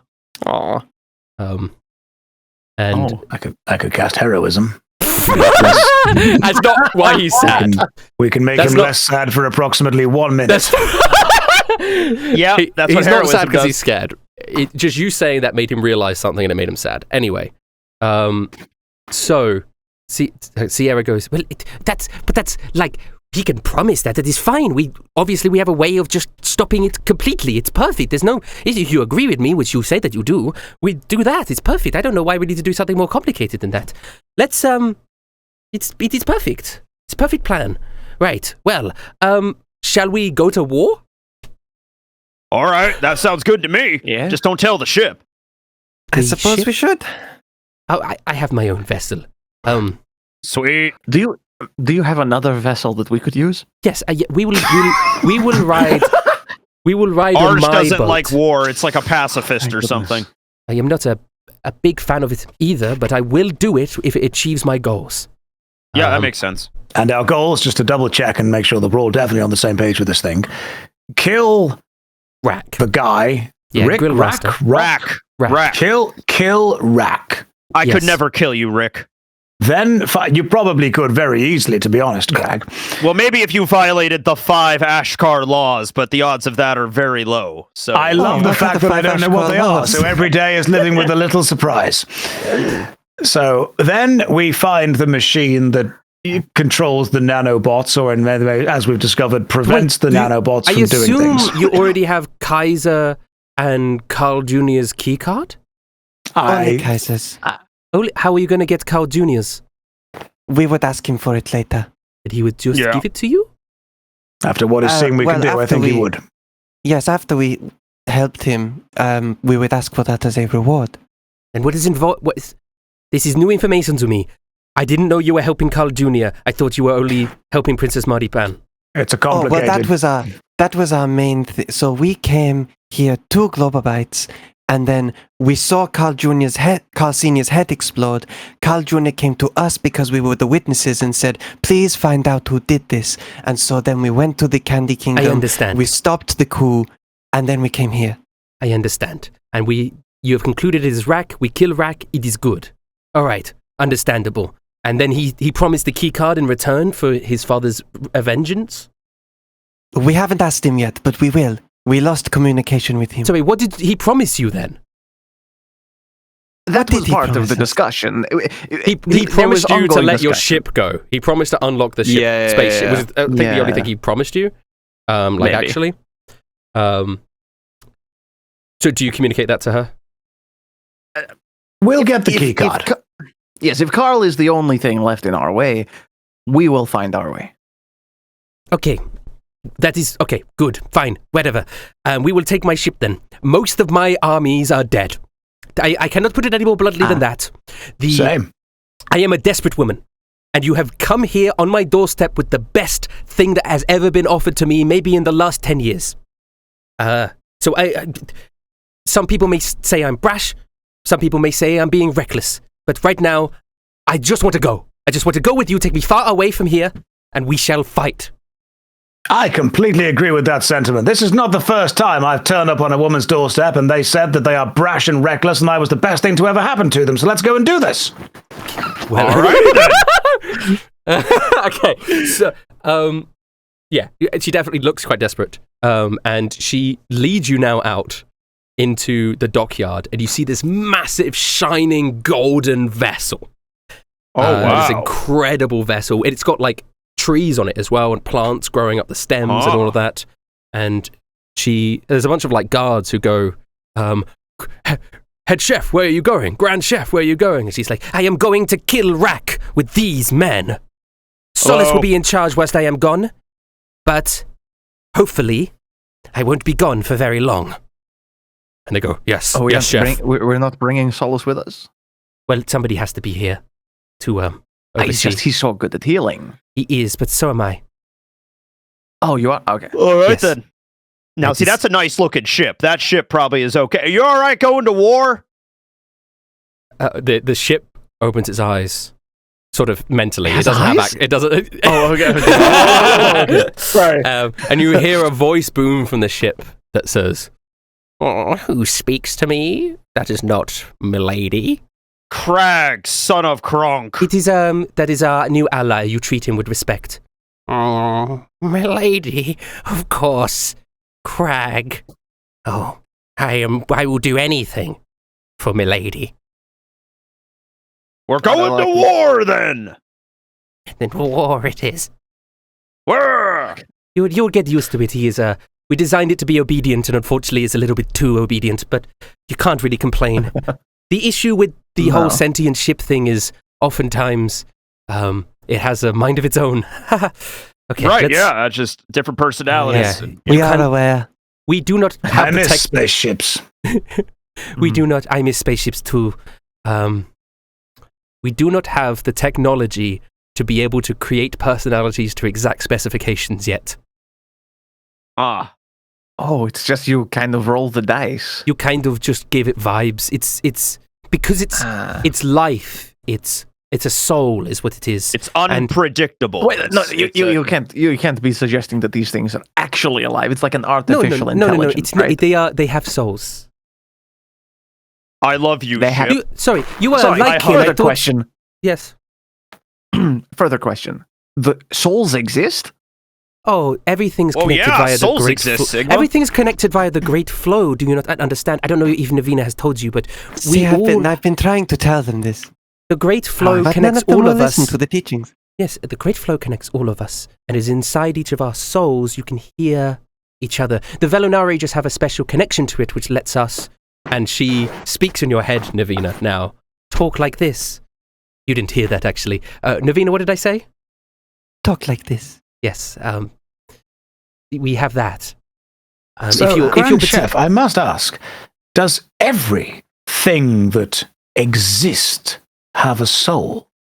Oh, it was all designed by the great flow, a great wave that washes over the galaxy. So yes. Okay. This is Do why nanobots have souls? Oh, this nanobot thing. I don't believe they're real.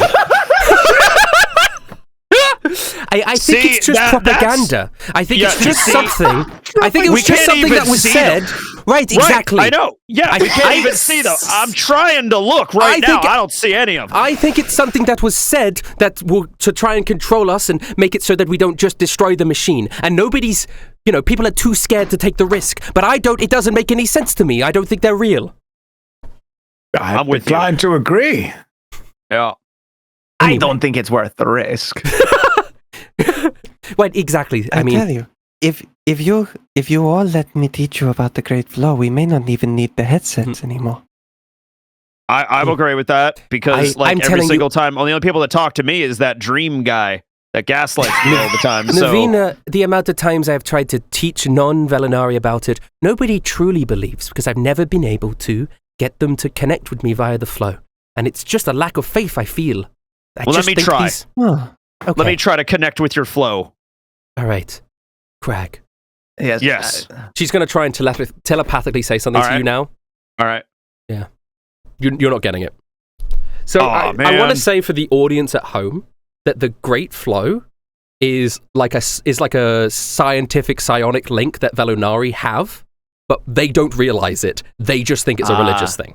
So So they can train it so that they could talk to each other better, sort of telepathically, and only a few can. Like Navina, you can't do it with others, but you are receptive of it. For example, she's quite powerful in that regard, so she can do it. But they believe training in it is just being more religious and having a stronger faith, when it's actually like a magical skill that you train. Do you know what I mean? So that's how it sort of functions. But I took a galactic religions course at the community college. So how much time did you spend at this college? Six semesters. Yes. Navina, for what it's worth, I would love for you to preach to us at some point, perhaps when we're back on the ship. Oh, that would be wonderful. Crumb sees the excitement and goes, I would like also to be preached to. I would love to learn more about this great flow. Crumb, you seemed a little bit upset earlier when we mentioned about the whole meat thing. Are you doing okay, old chum? Oh, it's stupid. You don't... It's silly. He looks down. Okay, then forget it. Right, carry on. Let's keep going. Oh. Yeah. Oh. I mean, now he just looks Why even is it more the sad. funniest session so far? This is great. I don't know. I feel every session is hit it out of the park. Yeah, no. It's just going to go, we will all have mass. okay. Davina, did you notice Crumb being sad? I don't think she would have, because she was locked in on Sierra. Yeah, fair enough. At the So Crumb is time. just sad for the moment. Yeah. So you guys poor get Crumb. onto this lovely vessel. It's got birds chirping in it. Oh, that's sweet. That's nice. And other animals grazing, enjoying life. There's bunny rabbits. Actually, quite normal animals. Actually, I'm gonna go sit down in like the garden area, and I hope that like various birds will like land on my rock body as I like meditate. Yeah. Crumb is sort of gonna sit down after he's kind of had a quite bad day, to be fair. Come here, sit down with me, Crumb. Let's meditate and just forget all your sorrows. Okay. He sits down and he meditates. And the ship sets sail out in the Soup Sea, going out towards, in a different direction. You're heading towards where Rak is from, towards the Slaughter Forges. Now, do we have contact with the Candy Kingdom via the horse?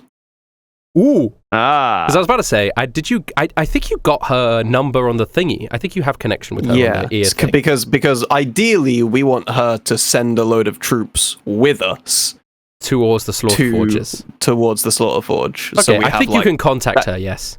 That's the backup army, obviously now in place of Sierra. So Sierra is coming herself, which is very powerful and very great. But we would like the Kaiser, the Candy Kingdoms. Because most of her Sweet army men. was killed by Sweet Men. Yeah. Was killed by the Grill Master's men. Yeah, So and to be fair, most of the Kaiser army was killed by a gingerbread dragon. actually, you were so true. I think hundreds died. Yeah. A lot of people died in that attack. So yeah. you can call her up, and she picks up. She goes, I think, "Hello." do I just have like the horse's like side panel opens up and there's just a phone inside? I think you you can do that. I think you guys, because you have the ear connector pieces. I think you just gave her like the number for that, the connector for that before you left. If not, I'm gonna pass. Yeah? Sorry. Go on. And if she does that, everybody can hear her. So. All right. I'm gonna pass mine to Sierra. Oh, okay. Okay. So Sierra puts it in. A communication device. Very good. And Queen Marzipan goes, "Hello? Hello? Hi. I'm not used to answering the phone, really. I always let my dad do it. Is this... hello? Hi. Hello, my queen. You are connected now with Sierra, the Grand Chef. Hello. I am Sierra. So you are Marzipan? Yes. Grand Chef Sierra. Oh, this is complicated. I'm sorry for everything my father ever did to you. I know the thing with the double decker, and the fudge, and there was also. Please do not remind me of what Kaiser has done. Oh, okay. Sorry. I'm sorry. My queen. There is time after the war for apologies and remaking of friendships. Right now, we are on our way towards Rak's domain. We seek to kill him alongside Sierra. And we were hoping that you could support with what remains of your army. Oh, yes. Oh, great. I mean, I want to get revenge on that ne'er-do-well as well, because he tried to kill me. His brother did, but by extension him. Of course. Let me just check my men. We don't have many, I'll admit. A lot of them were killed by the dragon. A lot of them were already sent out and had probably died in battle in the central Gastrovia or other places. I've lost contact with a lot. Mm-hmm. But I could send a platoon of maybe 15 men. Any help is appreciated. These are strong warriors. These are men that I trust with my life, but I guess I can't anymore if they're... I will be undefended, so if you promise nobody will come and attack me... Ooh. And I trust you. You guys... Maybe keep 2. Okay, I'll keep 2. We'll keep some guards, okay? Okay, I'll keep 2 of them. You're going to get Princess 13... Marzipan, if I may, are you in your throne room? Yes, hello there. Are you in your throne room? I am in my throne room right now. There is a button. Labeled Gummy Bears. So that's in Kaiser's room. I don't know how to get into there. We'll walk you through it. Yeah, only Sigma figured it out. Excellent, right. Yes, if we can walk you through how to get into it. There's a button that you can press that will spawn 2 gummy bears that will protect you. All right, like big ones? Oh, like the big one. Oh, yes. Yeah, okay. the big ones, yeah. Yes. Sigma can talk you through how to get into the room. He worked it out. I'll walk you through how to do that, should the worst happen. Right, okay, great. I'll give her nice and quick instructions for that. Yeah, she's got gummy bears for defense. And Sierra is then going to say, okay, well, that is good. I don't know if you wanted me to say anything. She turns to look at Navina. I don't know why you handed me the earpiece, but it's good that we can get backup from Kaiser. Rak needs to go down. He needs to die. Did we not leave the corpse of Lord Roly-Poly in that room? Someone was dead in that room. No, nobody was dead in... that room. No, Excellent. Lord Bonbon is in there. Probably a good idea then to figure that out now. Lord Bonbon had a heart attack when Kaiser told him that he didn't know who he was. Lord Bonbon died because fucking Rick Plan insulted him so hard he died. He did cutting work Then and I rolled died. his body into that room He had a and we heart shut it up. Yes. Yeah. So yes, you're Where right. It's going to start stinking, so it's probably best you figure that So- out now rather than later. Queen, there may be a corpse in there. Don't worry. It's nobody of importance. Okay. But I think we've solved it. All right. Okay. You've solved it. Right. Fantastic. Right. Okay. She's going to take out the earpiece We now, solved the Sierra, mystery, and gang. goes, "But that is good. I'm glad that we have that. It will take a while for them to get there, but probably the equal amount of distance for us to get there. So good timing to call her now. Good work. Right. Let me tell you a little bit about the Slaughter Forge so that we can be prepared. Yes. It is I it guess is I an love evil exposition. place full of meat trees and meat gravel. It is meat everywhere. And lava, but like meat constantly roasting. It gives me the shivers. It horrifies me. She's maybe a bit of a biased perspective. Yeah. But the good thing is that without Rek or Rock, Rak should be powerless. It should just be him now. Oh, so there were only two brothers. There's only two brothers. There's no other. There's no secret third brother that I know of. Oh.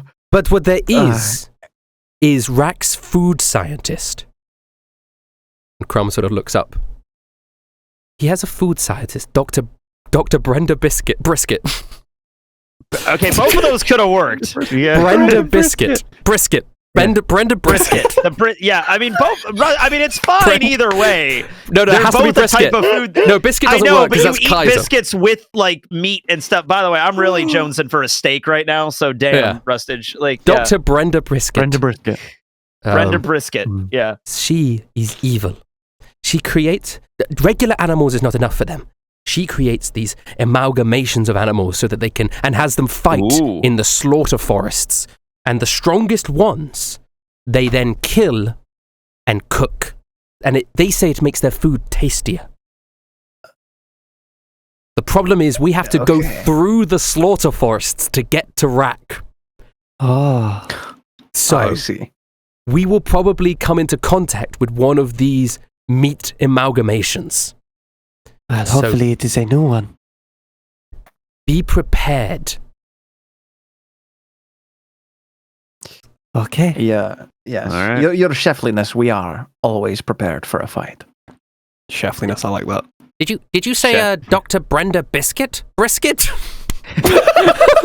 It's Brenda Brisket, Crumb. Okay, there's Sorry, I know. the meat. There's two characters Come on, now. it's a There's quick one named together. Brenda Biscuit. Yeah. Yeah. She went to my university. We graduated at the same time. I didn't know she worked for Rak now. That's traitor.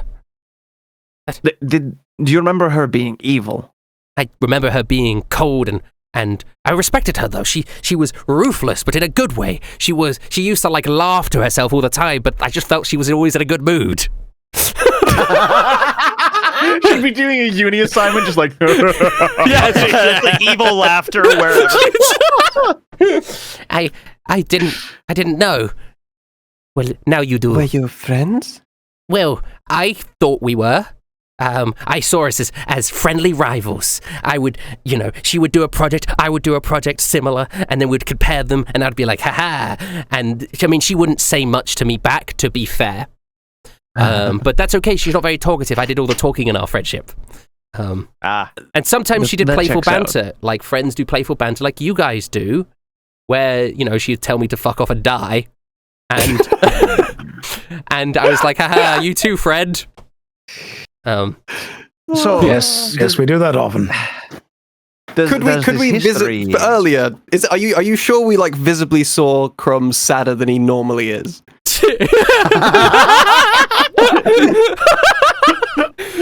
Well, the thing about Crumb is his existence is quite sad, but he's usually quite upbeat about it. He's like deluding He's usually himself. quite chipper, yeah. But you saw him physically like frown, and that was unusual. Flit. Yeah.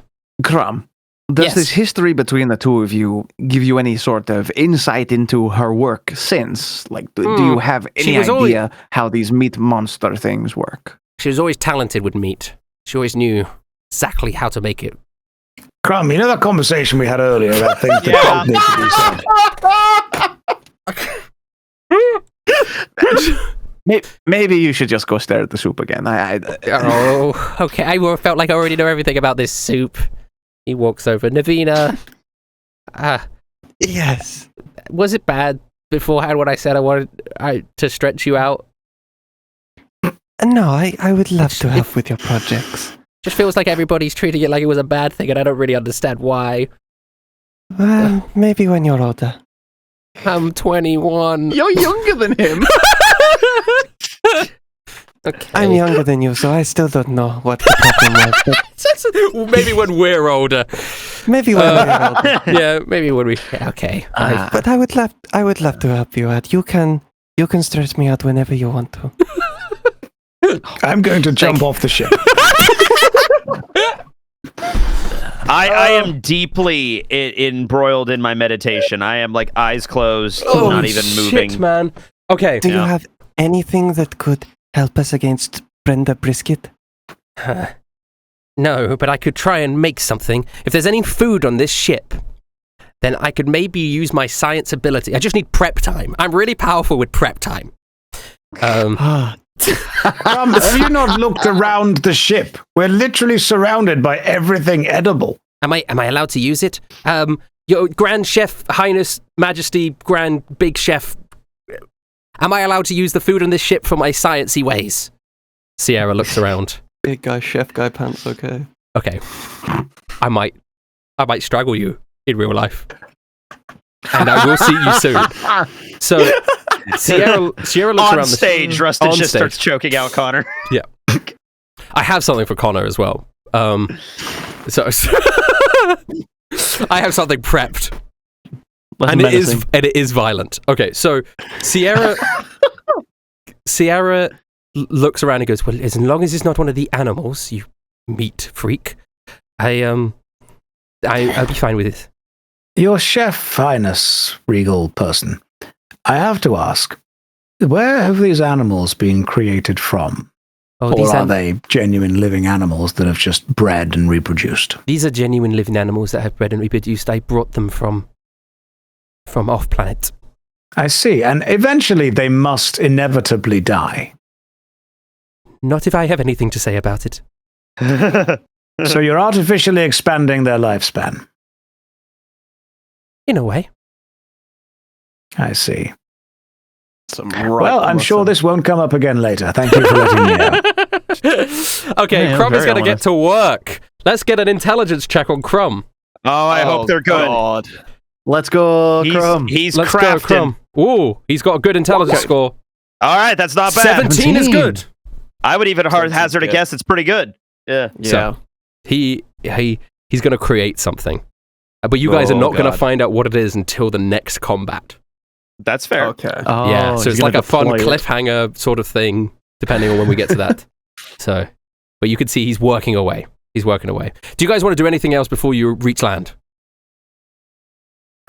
I am just, I am in meditation mode. I have become the boulder. I am preparing mentally for the battle. Right, that is everyone's to come. preparing. So the ship then will eventually approach, and you'll have to depart and go on foot. You obviously have your horses, but you don't have enough for Sierra. And she goes, so I see you already have transport for land. I mean, I have an extra horse because I had two, but I could walk. It's fine. How Did we bring many all the horses horses? do we have? Because I had Pocket two. blew one up. We had Pocket blew one Oh, up, yeah. but also we left them on the shore. No, you brought them on the before we went ship. to the soup sea. No, we only I had think Sigmas. only my horse. Oh, so can, you only yeah. have Sigmas. So this is what she will say then. So you have a horse then. Don't worry, I have my own ride. She presses a button and the ship's mouth opens up. And this pristine like limo comes out. Oh, that's fancy. Well, do you think because I was a chef I wouldn't have a car? No, that didn't cross my nobody mind ever even the thought that. slightest. I never even considered that as a thing. I just assumed you did. You were Yeah, very wealthy. even Crumb had the car. I'm not surprised. Yeah. Okay, good. This isn't Well, special. right. Well, Like I didn't say it was. as a 5-star chef, I'd be more confused if you didn't own like If you a didn't have a pan or car. something. Brick, you're not pretending to be Pocket anymore. She's gonna That's open true. up. I should change. She's gonna open up the doors and get inside, and you guys can follow her if you would like into the back of the yeah. limousine. Oh, this is going to be a I'm good. tight squeeze. I've never been in a limo. Can I fit in this, Rustage? Again, your head has to come out the sunroof. That's just All right, what's that's going to happen. There is a Yeah. chauffeur for this limousine. Oh. Yeah. Can my horse get inside? Yeah, your horse can fit. Your horse can shrink in size because it's a robot horse. It can. Yes. Do the cars not have personality? They do, and we will get to that. all right. Because Crumbs That's good. didn't. Crumbs did. Did it? It made a lot of noises, Oh, but it didn't. It was just- it couldn't speak. it couldn't speak. It wasn't And then it advanced enough. died. And Actually- it also felt the I'm pain gonna when say we this- exploded it. Crumb's car. Yeah. Yeah. Oh yeah. Yeah. It 100% felt the pain when it exploded. Crumb's car was so like old and beat up that it really didn't have anything. But you guys get inside the limousine. The thing about this limousine is it is an extension of the ship's personality. Oh, So joy. it's, welcome in. But there is a chauffeur, and the chauffeur is a little skivet with a little cap on. Who goes, all right, get in the back of my okay. car then. Welcome. Where we're headed off to? To the slaughter forges. Oh, lovely this time of year, isn't it? No, it's not It particularly. sounds really enjoyable, honestly. Right, will this be cash or card? You work for me. Yeah, I just like Right. getting into character.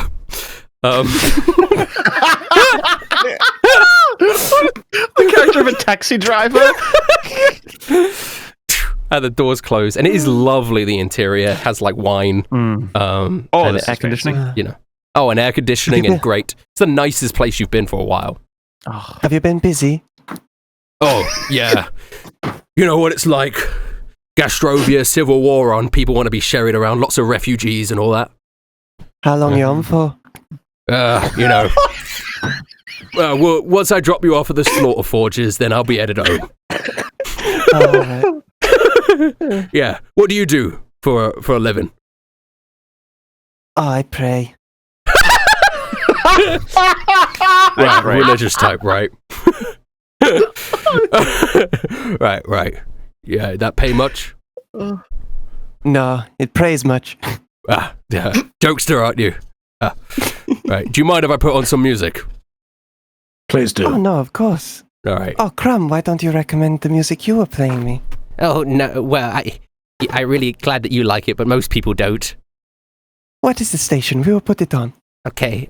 It's real Glover Bites music. All right. I don't usually listen to them. Presses play. He slowly turns round to look at you guys. What? Well, it's not really to my taste. What are you Listen listening to the noises that they're not making. That's where the real music is. Listen to the words they're not saying. My No, head is that is sticking the out music. of the sunroof, so I can barely hear what's even going on in there. I'm like, what are you guys listening to? Crumb's like, oh, this is from I really like this song. This is maybe top 5 for me. It's their newer stuff. It's not as good as their older stuff. And it's just, you just hear.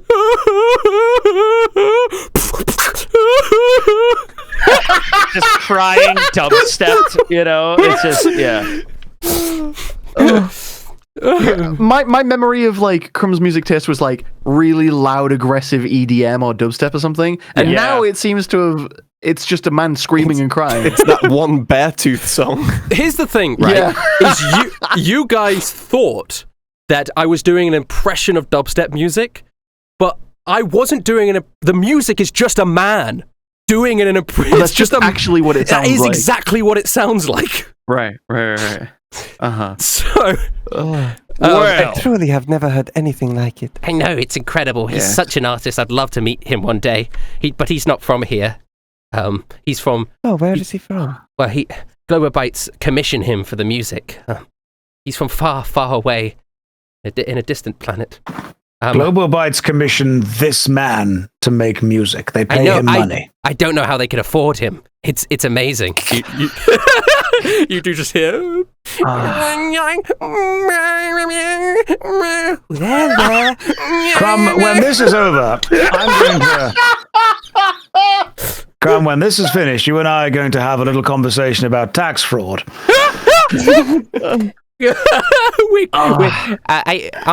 Aren't you guys criminals? I wasn't sure. I don't think you guys pay taxes.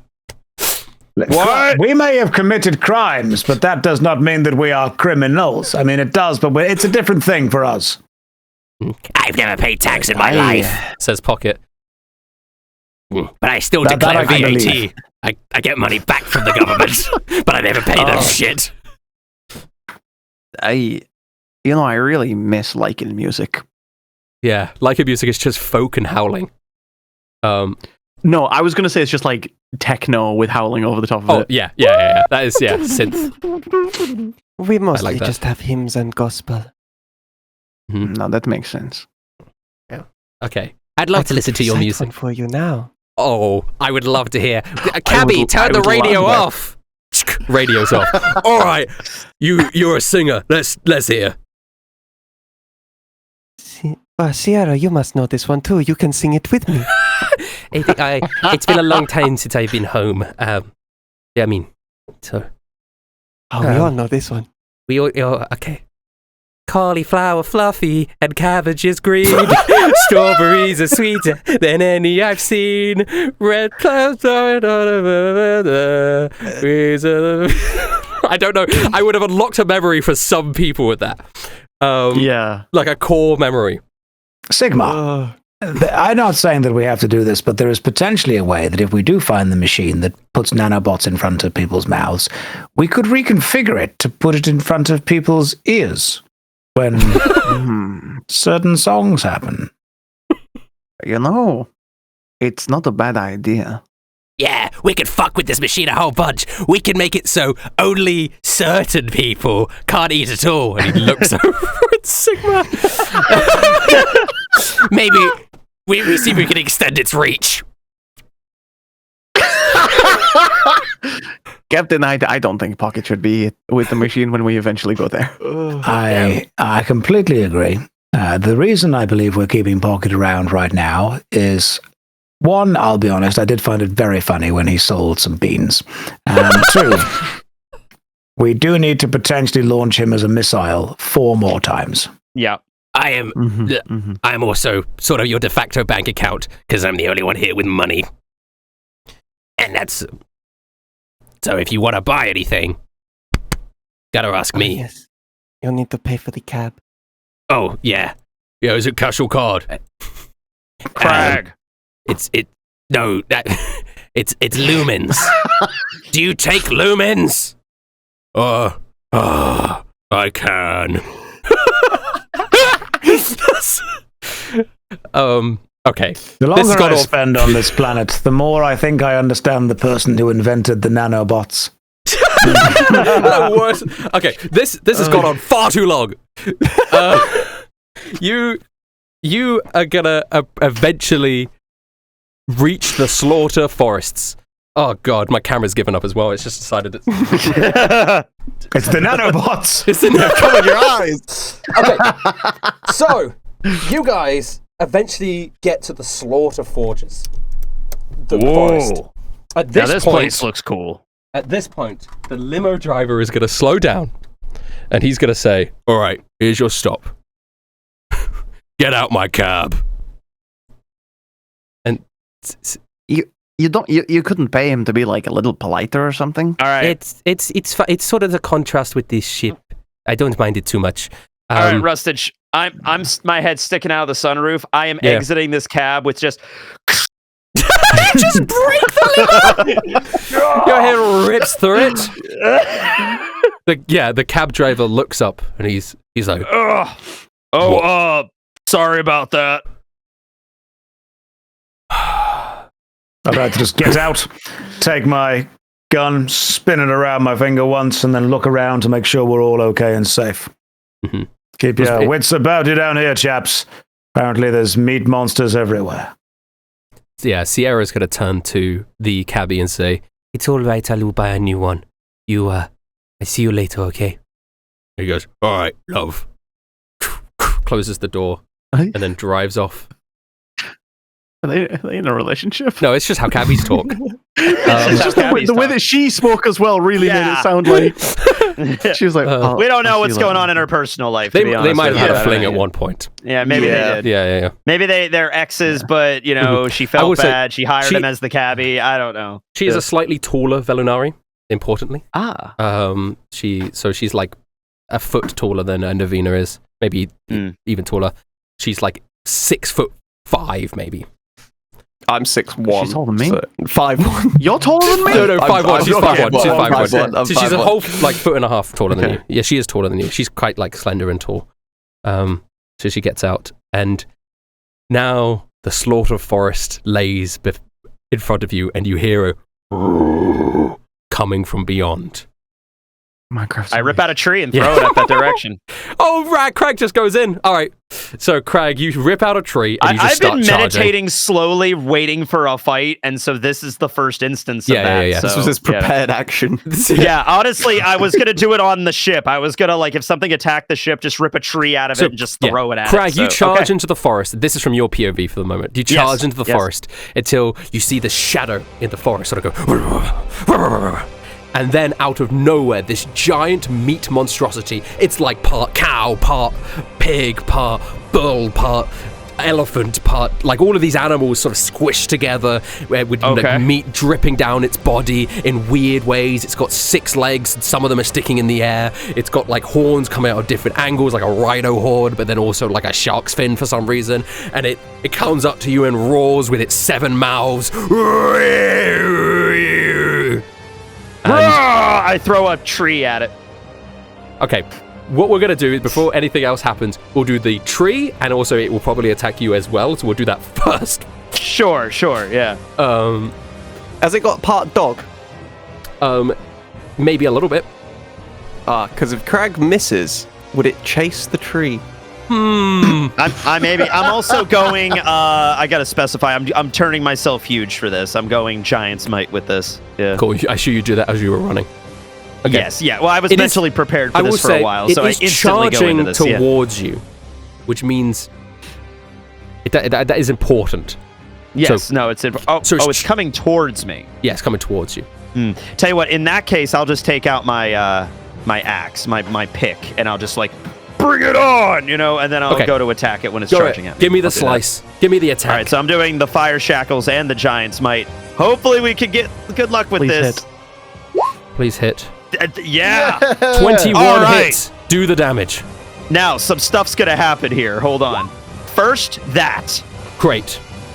So 20 damage, also, 14 plus 6. Now also, fire shackles is going to activate. Holy shit. Yeah, I know. There's a lot of shit here.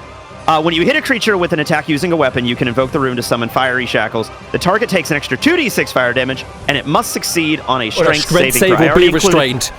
Okay. Yeah, I already included that damage from the fire shackles on that damage that just got attacked. He's charging towards you. You bring out the pickaxe, slam it with flaming shackles around it into this animal monstrosity. It is strength save time. What does it need to beat? It's got quite a lot of strength. It's a 13. What's your strength? Okay. My strength is 16. I got a 3. Oh my god! Does that count as an ability check? Yeah. So, Rick, you were too far away. So, unfortunately, the fire shackles wrap around it, but it breaks breaks all 3 of them. Oh, damn! It broke all 3 of my shackles! Ripping off of its body, flames erupting from its body. You cook some of the meat, right? So it smells great, but it is coming towards you. 3 horns now, heading towards you. It is going to attack you with a gore attack. It charges towards you. Its horns pointing in your direction. The rest of you cannot see this happening because Crag charged into the forest. There's trees in the way. Yep. This is the whole point. He just charged ahead of you. He did 60 feet of movement straight away before you could even notice, right? Oh my god, he just ran in. He just ran in Leroy Jenkins style. So you guys cannot do anything about this. I was quiet for so long, and then just... okay. However, he rolled a 10, and he missed. So, you manage to... It kind of just gets blocked by your massive stony body. And he looks up at you with its 27 eyes, sort of from different animals stitched together, and roars in your face. And you hear a voice in the distance go, Oh.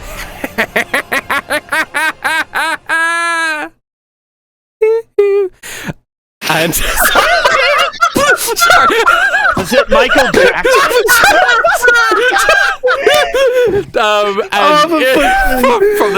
I take my war pick and I throw it in the general direction of the lab. I feel good about this one. And you see from the distance this woman dressed like a butcher, right? Long, bloodied gloves on, manic hair with like some streaks in it as well. I can actually see her? Massive grin. She's coming out of the darkness. I'm throwing the fucking pick! No! Because we are doing, at that moment, a to be continued, and next session you will be rolling initiative. Fenrith Delta, Mock said at last. They'd been walking for hours. The air in the tunnel had grown stale, the rhythm of their footsteps the only constant. Sweet had done his best to fill the silence with talk. It hadn't gone too well. He'd never been very good at carrying a conversation. That had been Tasty's domain. Easy charm, quick wit, stories that captivated those around him. Sweet, left to his own devices, found conversation to be like sparring without a shield, exposed and awkward. Mox didn't help. Most questions were met with grunts, some with a single word. None of them returned. So then, Sweet tried again. You're not from Gastrovia? Nah. That seemed to be the end of it, but he pushed on regardless. Then why come here? Most off-worlders remain in central districts. It's quite unusual to see one so embedded in a warlord's territory. A pause. It wasn't my choice, Mox said. Nothing more. The words dropped between them and stayed there. Before Sweet could find a way to politely pry further, Mox stopped. We're here. They stood beneath a hatch set into the ceiling of the tunnel. In the dim pink glow, Sweet could just make out its outline. Metal, reinforced, flushed with the stone above. Mock stepped closer, looking up as if measuring the distance between now and whatever came next. Should lead us straight into Spork's workshop, he said. He turned then, meeting Sweet's gaze properly. This won't be easy, he said, no humor in his voice now. If we get the jump on him, we've got a chance. He's dangerous, smart, but he's not untouchable. He placed a hand on Sweet's shoulder, firm and steady. What we do today matters, he said. So, thank you for standing with me. A beat. You ready? Sweet swallowed, mouth dry. I guess I'm as ready as I'll ever be. Mox gave his shoulder a final squeeze. You've got this, Sir Knight, he said. Let's go. Blinding light knifed down into the tunnel as Mox shoved the hatch open. Sweet flinched, throwing an arm over his eyes as he climbed after him. The sudden brightness felt violent after hours in the dark. He blinked hard, vision swimming, and hauled himself up into the room beyond. Spork's workshop sprawled out before them. Wide, cluttered, alive with the uneven pulse of machinery. Gears turned, pistons hissed, wires hung like tangled veins from the ceiling. Tables lay buried beneath rust and scrap, half-built devices scattered in chaotic heaps as if abandoned mid-thought. The air smelled of oil, smoke, and something acrid that stung to the back of the throat. But there was no one here. No guards, no workers. No Spork. That's not right, Mox muttered. Hello there, Mox. The voice came from behind them. They turned as a massive monitor flitted to life against the far wall. Static spat for a second before resolving into a face that seemed assembled rather than grown. Spork. Sweet had only heard the stories, and they hadn't done him justice. The skivet filled the screen in twitching, restless detail, fur the color of old ash, singed and patchy, clothes layered in mismatched fabrics and scorched leathers, none of them clean. 3 of his 6 arms were rustic prosthetics, metal joints whining softly as they shifted. One ear had gone entirely, leaving the other drooping sideways. His left eye had been replaced with a camera lens that clicked and focused as it studied them. Spork, Mox growled, the words heavy with years. Spork's remaining ear twitched, his grin was wide and feral. Oh, you didn't think I'd find out you were coming for me? His voice was a high, scraping screech, like metal dragged across glass. A wise leader always has his sources, he added cheerfully. The feed flickered, and Sweet's stomach dropped.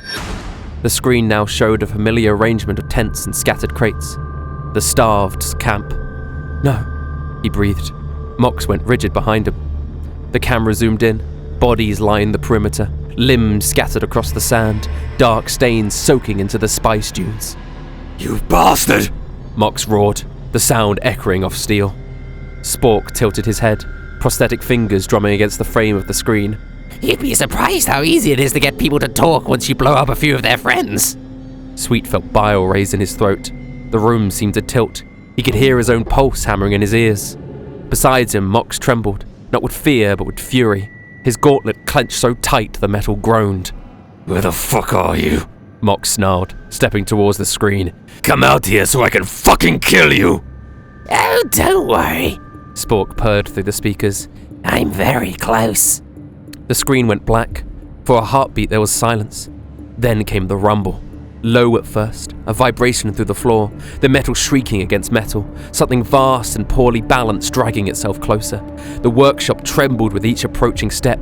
Sweet's gaze darted around the room, panic tightening in his throat.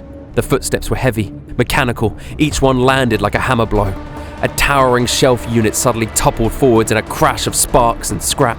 Behind it stood a hulking construct of welded junk and salvaged plating, a scrap-built mech, all jagged edges and exposed hydraulics. Its limbs were mismatched, one arm ending in a crushing claw, the other in a rotary cannon that whined as it spun up. Oil leaked from its joints like black blood. And inside the open cockpit, grinning down at them, Spork. Shit, Mox muttered. Spork leaned forwards in his seat, camera eye whirring as it zoomed. You know, He mused. at first it felt a bit cruel programming you with emotions. Sweet blinked. What? But now, The skivet continued, delighted. I see the entertainment value. Mox twitched at that, just slightly. Spork's grin widened. I never thought that when I bought you it would lead to this. shut up! Mox barked, voice raw. Sweet looked between them, confusion muddling with his emotions. Mox, he said, struggling to keep his voice steady. What is he talking about? Mox's jaw tightened. He didn't look at him. Spork barked a laugh. Wait! You didn't know? The mech shifted its weight, gears grinding. Your friend here He said sweetly. is a machine. A robot. The word hung in the air, and suddenly everything rearranged itself.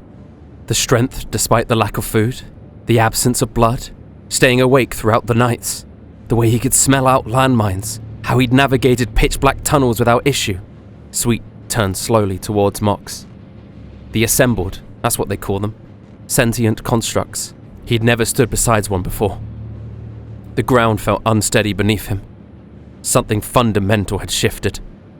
Come on, Sweet. Mox growled, not meeting his eyes. We're here for a reason. He was right. There'd be time for questions later, to make sense of everything. If they survived. Right now there was only the enemy, towering over them. Sweet drew his blade. The candy cane sword slid free with a clean, familiar whisper. He wrapped his fingers tight around the hilt and charged. The mech turned towards Mox, rotary cannon spinning with a hungry whine. The Lycan didn't stand still long enough to be a target. The first burst shredded the floor where he'd been a heartbeat earlier. He vaulted over a workbench, boots striking the surface once before he kicked it over. The heavy table toppled forwards, creating a shield against the stream of rounds, buying him a half a second of cover. Sweet watched as a missile screamed towards the Lycan. Mox grabbed a hanging chain and swung sideways just as it struck the wall behind him. The explosion tore through shelving units, showering the room with scrap. He landed in a crouch, seized a rolling tool cart, and shoved it hard into the mech's advancing leg. Spork snarled. The mech stomped down, crushing the cart flat. Mox didn't hesitate after that. He slammed into the mech's leg with his gauntlet, metal colliding with metal in a thunderous crash. Sparks flew. He drove punch after punch into exposed joints, clawed hands ripping at cables, trying to tear something vital free. Spork simply laughed from the cockpit. The mech's clawed arms swung in a wide arc as both Mox and Sweet ducked under it. Sweet's heart was hammering in his chest, but he steadied himself and lunged forwards with his blade. The candy cane sword struck plating and bounced. The vibration shot up his arm, nearly tearing the weapon from his grip. This wasn't drills in the Chocolate Colosseum. There were no rules here, no measured exchanges, just chaos. A rocket screamed past him and detonated against the far wall. The workshop shuddered. A support beam collapsed in a shower of sparks. Sweet tried again, darting in towards a joint that Mox had already weakened. but the mech moved faster than something that size had any right to. Its heavy claws struck him square in the chest. It hit like a battering ram. Sweet flew backwards, armor scraping as he crashed into a stack of crates. The impact drove the air from his lungs. His vision blurred. The mech's cannon shifted, an aperture opening up in the center. A thin, rising scream cut through the noise. Sweet looked up just in time to see the laser charging. There was no time to move. The blast fired. And Mox stepped in front of him. The beam punched through Mox's torso in a blinding flash. Metal melted, internal components ruptured in a spray of sparks and shattered plating. A gaping hole tore through his midsection, clean and smoking. Mox staggered once, then dropped. Sweet stared, mouth half open, the world narrowing to the smoking ruin of Mox's body on the floor. He protected him, but why? They weren't friends, not really. They were captor and captive, allies by necessity. Mox had threatened him, lied to him, dragged him across a minefield with a fake bomb around his neck. And yet, he had chosen to take that shot. Sweet's chest tightened painfully. Guilt crawled up his throat, thick and suffocating. If he'd been faster, stronger, better, if he hadn't hesitated, if he hadn't needed saving. Spork tilted his head from inside the cockpit. Well, well, He said pleasantly. that's at least half my job done. The mech began to advance, each step shaking the ruined workshop. Sweet's mind reeled. He'd been useless, outmatched. A knight trained for blades and honor, not this mechanized nightmare. He couldn't save anyone. He couldn't even land a single blow. Spork raised the cannon again. Sweet's breath came sharp and ragged. Focus. Not on fear, not on failure, on now. The pink markings along his skin began to glow brighter, pulsing beneath the grime and blood. Heat built behind his eyes, in his chest, in the space between thoughts. He was a Tal. He thrust out a hand. A nearby shelf shuddered. One crate stamped with volatile markings trembled. The strain was immediate and vicious, like tearing muscle from bone. Heat surged through him, pain flaring behind his eyes and down his spine. His body trembled under the effort, every nerve screaming in protest. And then, inch by stubborn inch, the crate lurched free. It ripped through the air with invisible force and slammed into the mech, detonating on impact. The explosion rocked the room, engulfing the machine in fire and shrapnel. The mech staggered, one leg buckling as alarm shrieked from within. Sweet swayed, exhausted, vision swimming, but he moved. The blast had torn part of the roof loose, already damaged from the battle. One section now hung precariously, fractured beams groaning under their own weight. He stumbled towards a blaster that had toppled out of a supply box, snatched it up and aimed. Not at Spork, but up at the weakened support above. He fired. The beam soared through the air, slicing through the final connecting edge. The last support gave way with a tortured shriek of metal. For one suspended, breathless instant, the fractured ceiling hung above the mech like a held judgment. Spork's camera eye widened, lens clicking frantically as warning lights flared across his cockpit. No! He began, 6 arms scrambling across controls, prosthetics wiring as he tried to reverse, to boost, to anything. But it was too late. Steel beams tore free, stone slabs followed. The entire section of the roof came crashing down in a deafening avalanche. The first impact buckled the mech's shoulder, snapping the rotary cannon clean off. The second drove it onto one knee. The third buried it completely. Spork screamed as the cockpit canopy shattered, his voice dissolving into choked gurgling. Sparks erupted in violent bursts. One of the mech's arms clawed upwards through the falling debris, grasping at nothing. Then a final, crushing blow silenced it. The mech vanished beneath twisted beams and slabs of concrete, entombed inside the very structure that it had once ruled. Silence fell, broken only by the settling dust and distant crackles of fire. The blaster slipped from Sweet's trembling fingers, clattering uselessly against the floor as his chest heaved for air. Then his mind finally caught up with what happened. He staggered through the settling dust and fell to his knees beside Mox's broken frame. He hauled him upright as carefully as he could manage, propping him into a sitting position against a half-collapsed pillar. "Mox! he shouted, voice cracking. Are you functioning? Mox's eyes flickered. For a moment they were dull, unfocused. Then they narrowed slightly as systems crawled back online. Don't worry, Sir Knight, he rasped. The voice was thinner now, distorted, metal grinding faintly beneath it. I'll be fine. Just need some repairs. The attempt at a smile was crooked, one side of the jaw hanging lower than it should. Sweet felt his composure fracture. Tears prickled at his eyes before he could stop them. The battle was over. The noise had stopped. He was alive. Relief hit him in waves so strong it left him dizzy. Before he could think better of it, he pulled Mox into a tight embrace. The lichen froze. One remaining arm hovering awkwardly before giving Sweet a stiff, uncertain pat on the back. Sweet, he said carefully. I'm aware you're experiencing emotions, but I require tools and probably several new internal components. Sweet pulled back at once, flushing. Right, yes, of course, apologies. He scrambled to his feet. Just tell me what you need. The next hours passed in a blur of smoke and scavenging. Sweet ran back and forth through the ruined workshop, hauling scrap, wiring, plating, anything Mox requested.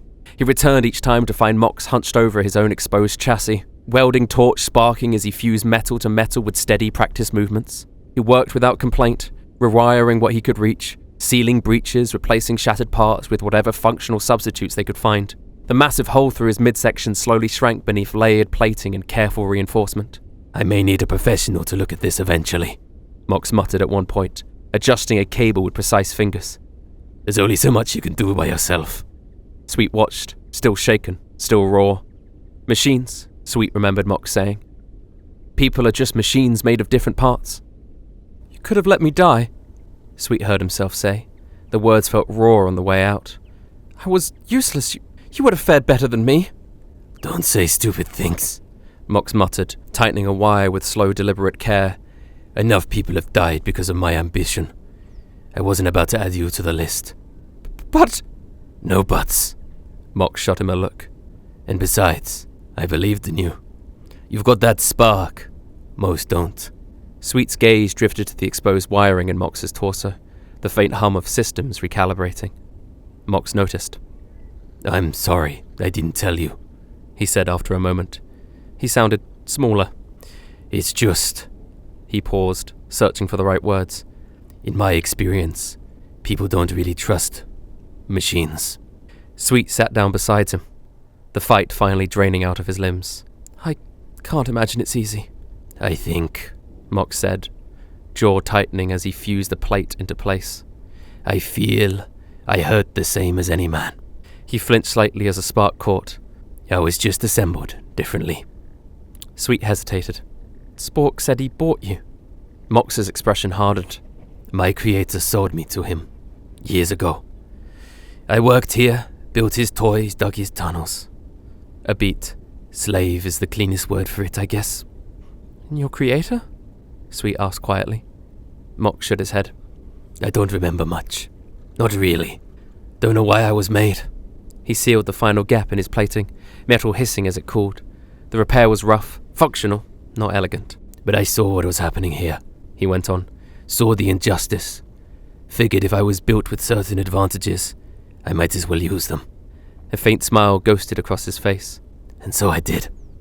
He looked up at Sweet. We made a difference today, Sir Knight. Then the expression faltered, memory catching up with him. His jaw tightened slightly. I only wish the others could have lived to see it. Silence settled between them. Sweet reached out and rested a hand on his shoulder. I'm sorry, he said. They deserve a proper funeral, Mox said quietly. Corrigan, too.